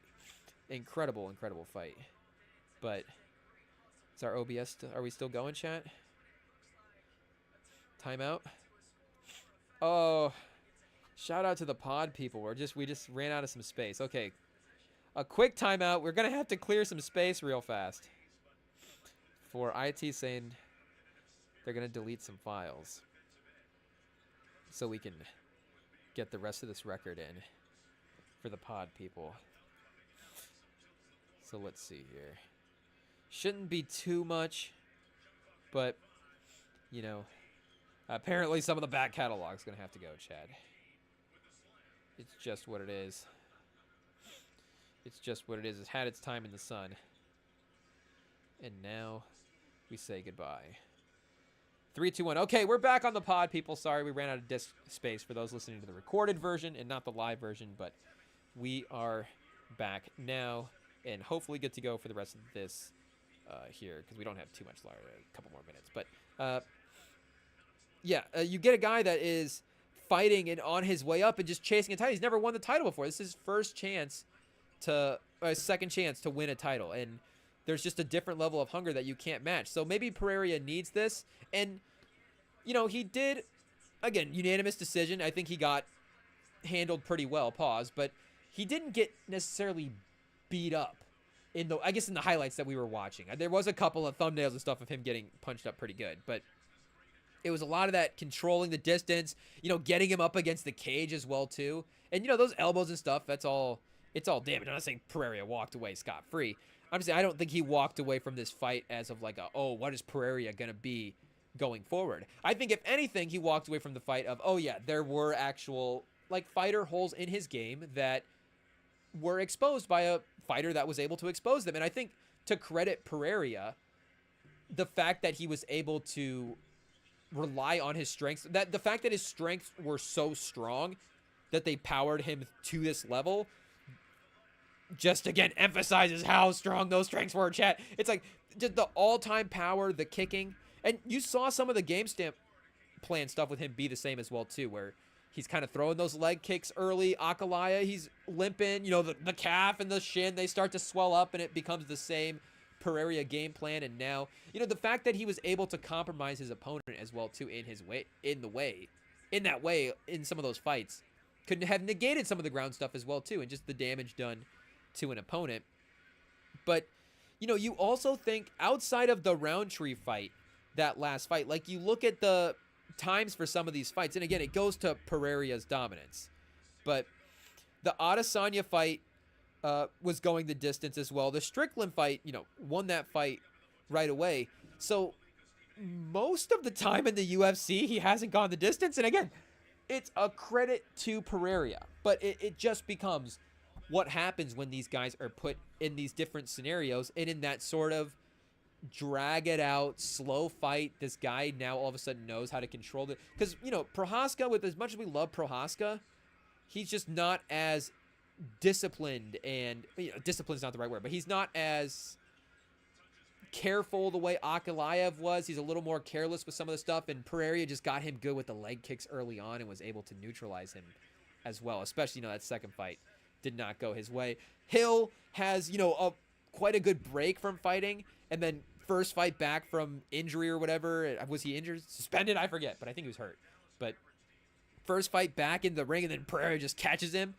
And it's again credit to Pereira. His technique, his power is awesome, but it's not like, and not to say that Hill would have dragged Pereira into deep waters, but we never got to see like what would have happened if Hill dragged Pereira into deep waters. And the Adesanya fight, he was able to overwhelm Adesanya, and Adesanya and that's a different fight as well too. That was when he was back at middleweight as well, so he's definitely more of a light heavyweight. And he was even saying before this fight, he can't believe I can't believe that he was fighting at middleweight. It's absolutely terrifying. It's unfortunate for Adesanya's career that, he picked a fight with a Pereira early on, and it's just unfortunate that, like, Pereira is that much more, in those weight classes. Because I think that probably messed up Pereira a little bit, or messed up Adesanya a little bit more as well, too. Like, we've seen his career since those fights just hasn't quite been the same, unfortunately. And he had his run leading into those fights was longer than Pereira's run leading into this fight, though it would be in terms of days, probably not in terms of actual fights had, because again, quite a handful of runs here. Though no, I think Adesanya had more fights, of course, than Pereira in between his loss. I guess we can fact check, chat. 1, 2, 3, 4, 5. What we got for Pereira? He had over 1,000 days with the belt. Oh, he did have that loss to Blachowicz in there. I forgot about that. He moved up and fought Blachowicz. But I guess in terms of the middleweight division, is it even going to count, chat? But he did start, I guess, but this is just his MMA career in general. But the UFC, he rips off 8 wins in a row in the UFC. Not all of them title fights necessarily. Wins the title, the interim fight, 1, 2, 3, 4 if we count the interim fight, 5, 6, 7 consecutive middleweight fights won. But then again, Pereira was bouncing around weight classes as well too, so we have to give him his due respect. So it's kind of the similar thing for him and Adesanya. So you see Adesanya was able to bounce back and get a couple more wins, except for, Pereira is, again, a little farther along in his career. But the dynamic as well too, again, of a guy, advanced guy in his career, established, has nothing left to not nothing left to achieve, but has less left to achieve than a guy that has not achieved anything yet, quote unquote anything in terms of belts, and Ankalaev obviously can achieve stuff being the #1 contender in the UFC just in terms of life and in terms of MMA. But in terms of winning a belt, just hasn't gotten on that level yet.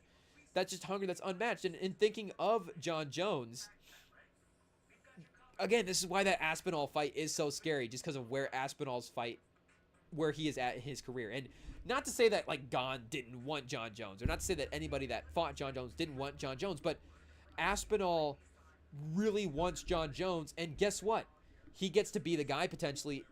It's just timing as well, too, sometimes. He gets to be the guy that may be fighting Jon, and it's a credit that Aspinall's worked his way up in his career, but, it's that he gets to be at the peak of his powers when Jon Jones is near the end. And not to say that Aspinall wouldn't be able to hang with peak Jon Jones, just that's the dynamic that we get to see now.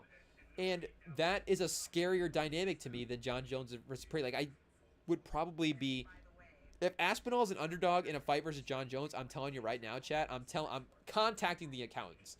It's just what it is. As much as I would even think Jon Jones win that fight, that just value you'd have to take that value. It'd be a good bet for just where they're at in their careers. But I think in terms of the Jon Jones fight, that's probably the biggest reason why Dana is maybe upset about Ankalaev winning. Is not, the boring guy getting the title. It's he had this potential Jon Jones Pereira fight he could have worked out if Pereira defends his light heavyweight, and he can still vacate and go to heavyweight, and they can do their own thing. But him with a potential unifying fight. I mean, he could have put that light heavyweight belt up on the line, and then they both win the belt, they vacate it, and then now you have Ankalaev fight. Like, what's here? Okay, let's look up the UFC rankings real fast.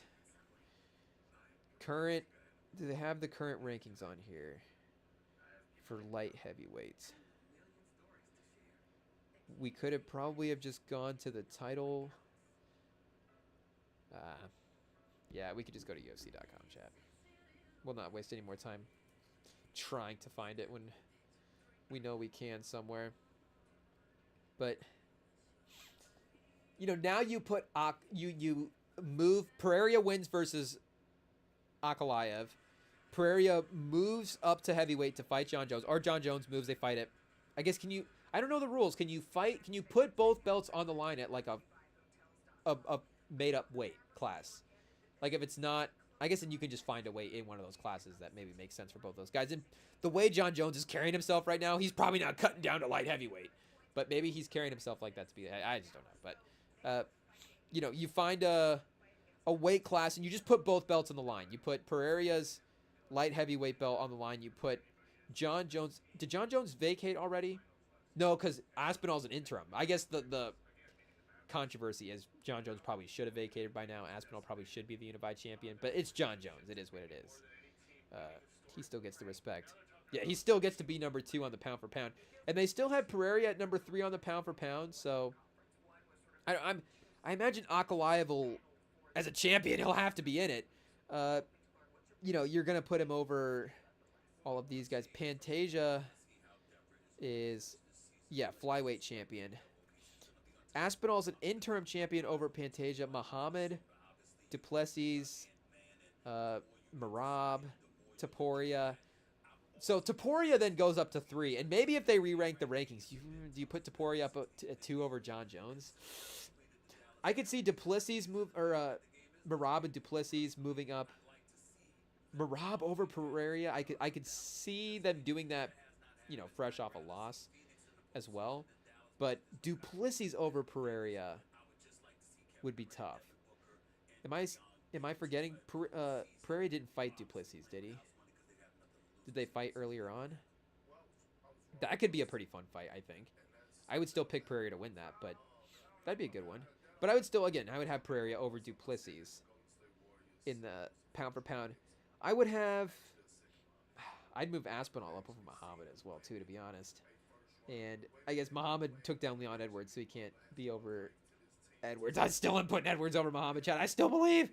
But, yeah, if Ankalaev moves up into the, 7, 8, 9 spot, up over the, I guess, are we just slotting him in as the lowest ranked champion? Like, that seems a little unfair. But either way, I mean, newest one, most approved still going on. But then after, Pereira, whoever wins versus between Pereira and John Jones with both those belts, now you have a 2-belt champion after that fight. And then, you have, my mind is breaking, chat. You have Ankalaev versus Blachowicz in the rematch for the vacated lightweight belt at that point. Assuming whoever wins the belt vacates the lightweight belt. Assuming John Jones wins it, retires, vacates both of the belts. Maybe Pereira fights for it again, but then, you have him unify it, and then, Pereira can fight for the champion at that point, whoever took over the vacated belt. I think that would make a ton of sense for that path. But unfortunately now, Pereira has to be the no champion guy trying to fight John Jones. And again, it's not even that he still gets the champion legacy to maybe have a fight versus Aspinall, but Aspinall is a current interim champion. So you would be giving Pereira a chance to fight John Jones with the heavyweight. And I guess John Jones could do that fight without putting his title on the line, and then but then what's the point of the fight for Pereira's sense? Like he still needs to be fighting for belts at this point in his career, but he could be fighting for legacy. A John Jones versus Pereira fight, no belts on the line, that could be a worthy legacy fight. And to be honest, it could be a worthy money fight. Do we just make that the next BMF belt? Pereira versus John Jones should be the BMF belt is a crazy take, but just I'm saying if that's the mechanics of how we have to get it pulled off, because again, as the interim champion, Aspinall absolutely has the right to fight whoever that champion is, and if that champion is Pereira, it's just a weird thing where you're like, okay, we're exchanging the belt before we're giving the interim champ a chance. It's probably not the right politics of the UFC. But what is the right business of the UFC?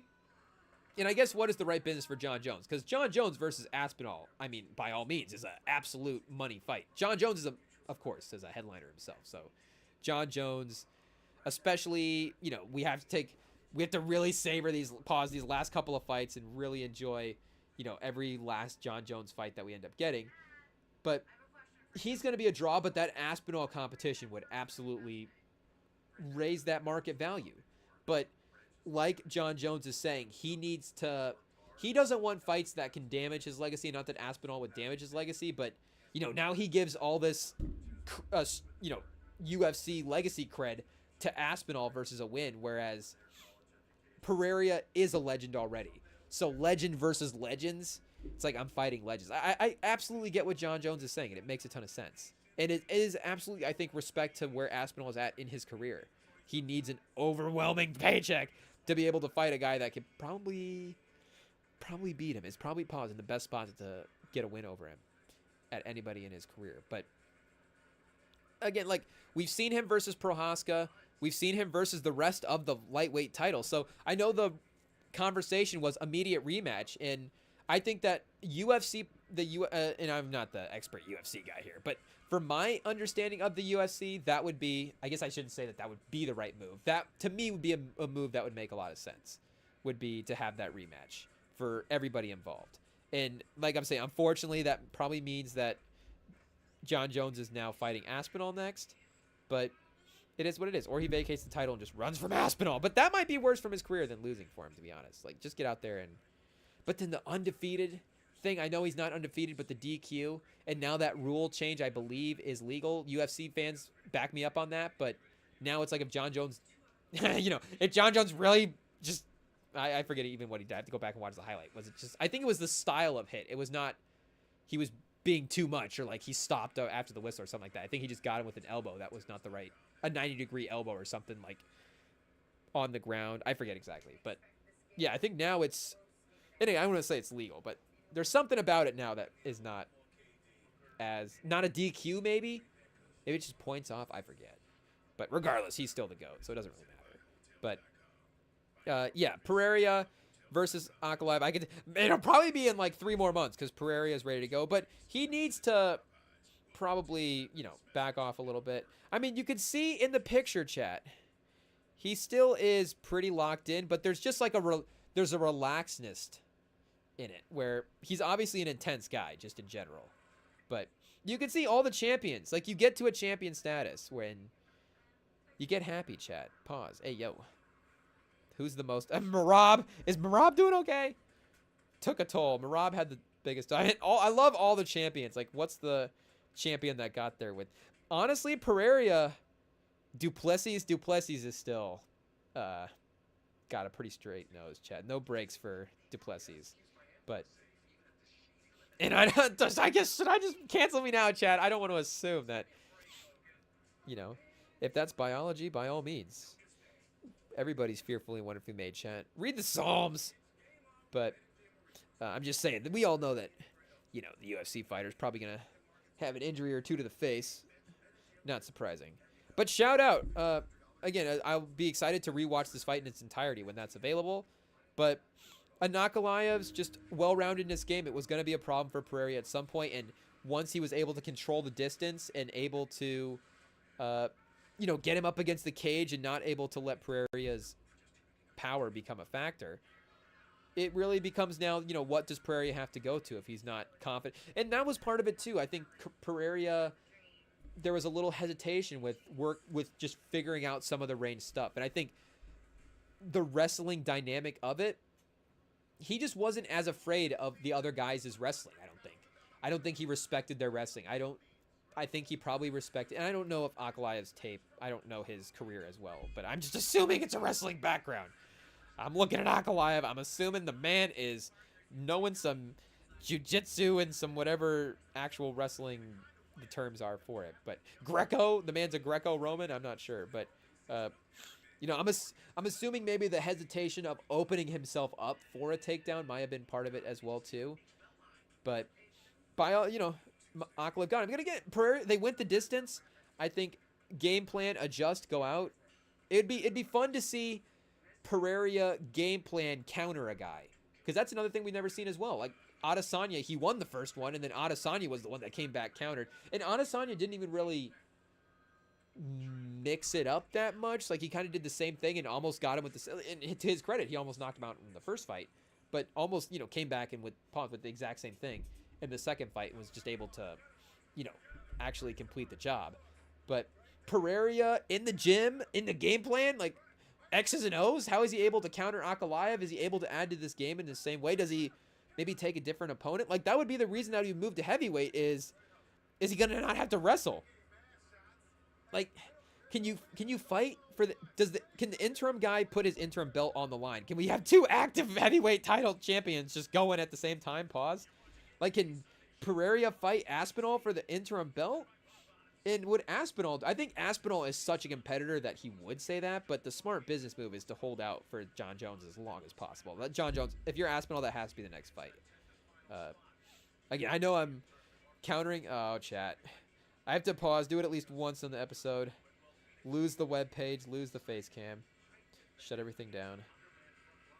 But I'm just saying, like, I'm just talking about each of these guys' individual strategies. One guy wants to fight one guy doesn't want to fight one guy, but wants to fight another guy, but that guy doesn't want to fight that guy. But, it's all politics and it's all confusing. And it's why Dana White is as good as his job, because a lot of times he's able to work this stuff out and get the storylines. But I did see a post as well, too, that said that Pereira was one of three fighters now to be, and this is not even a fighting stat, one of three fighters to be introduced by Bruce Buffer as the one and the only.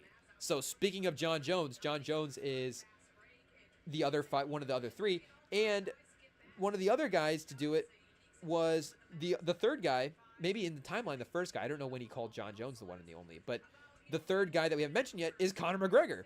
So the three guys now that Bruce Buffer has given the one and the only to are Alex Pereira, John Jones, and Conor McGregor. And I love that that's the three, chat, because those might be my three favorite fighters of all time. So is that kind of like the Mike Breen, bang, maybe it's the double bang, the bang, bang. That's our Mike Green. We're Mike Breen. We're workshopping in chat. Still in the shop with that one. But it's not just where you're at as a fighter, it's where you're at as a celebrity. And that's what I was saying, that's what I think changed mostly with Pereira over the last fight, especially with Roundtree, where he really won like a real fight in a way. And again, not that Prohaska's a real fighter, but he was solidifying his dominance here and his rise through these runs. And really after this last fight, it was like, again, like I said, I was getting ideas of him in the GOAT conversation. There was a greater, bigger picture conversation that was happening more so than just the individual fights. And can he take down this guy? How does he match up against this guy? what is possible for Pereira. It became now, oh, he is in legend status. And again, even in the other culture, he's the most popular fighter right now. Pereira is the face of the UFC. And again, as a face of the sport, he's been arguably as good of a face of the sport as you can get. I know that there's some, and I think the markability stuff is the same. I know McGregor numbers are crazy, and John Jones is historic in his own way, again, from the fighting standpoint of it, but Alex Pereira is a great blend of both of them.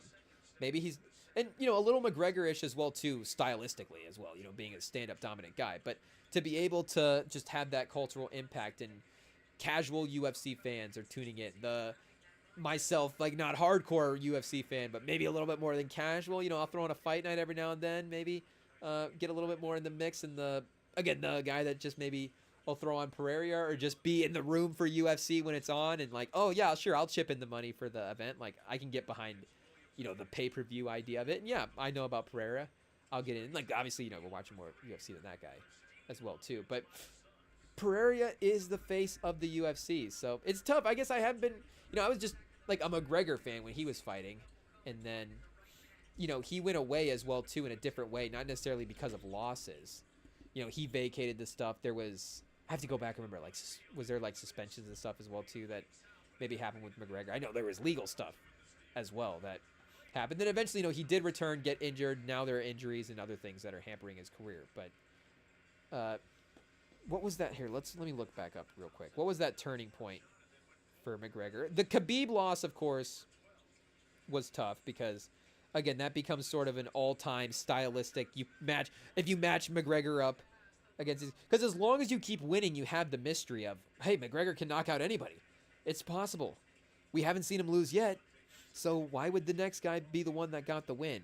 Oh, the Diaz. Yeah, it's when he started messing around with the weight classes, of course, and trying to mess around. Nate Diaz ended Conor McGregor's aura, chat.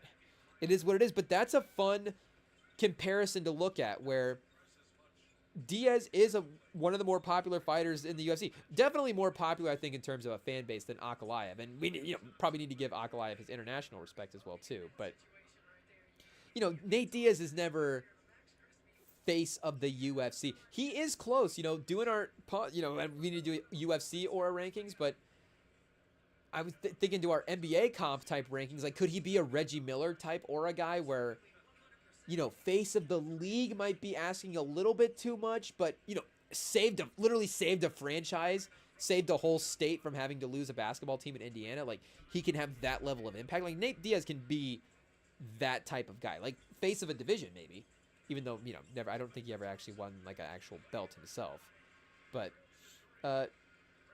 is not going to be the guy that is actually winning the stuff. Like, Ankalaev can be the guy that is winning the stuff, but maybe there's not going to have the popularity that Diaz has. But, are we in that spot now? Is the Pereira magic done? Are we able to move and find a different guy? And that's the thing, Chad. You never know until it's happening, honestly. And you look back and go, yeah, that was the Pereira run. Pereira was just the guy that had the UFC on his back carrying the UFC. And that's not to disrespect the rest of the fighters. That's just to say that, Pereira was this awesome mainstream type guy.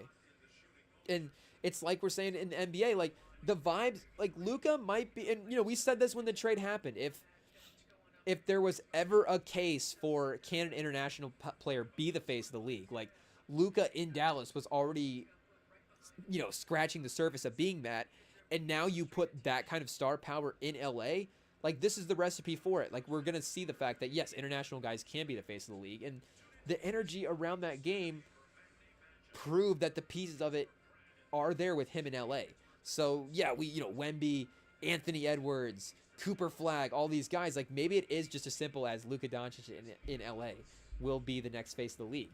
Something like that. Like I'm not saying that that's my prediction.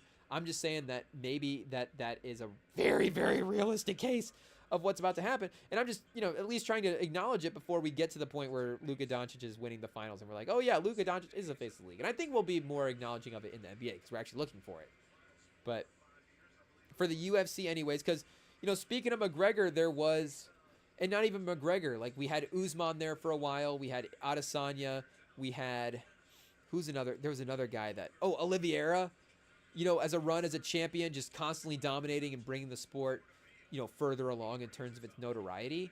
But as those guys started to lose as well to some of the wrestlers and some of it just like became like, who's going to provide that entertainment value in a different way? Not that these stars aren't great, but is there going to be a must-watch guy that breaks through in the culture? And guess what? The one and the only, chat. Bruce Buffer said it. Pereira absolutely managed to do it. Not that run is over, but, you know, again, the streak is broken, and we just got to give him props for the impressive run that he was just able to pull off as a 2-division champion in the UFC. And a historic list of guys that have done that as well, too, chat. But that'll be it for this time today, chat. This little Sunday afternoon stream. So shout out. Thank you guys for listening.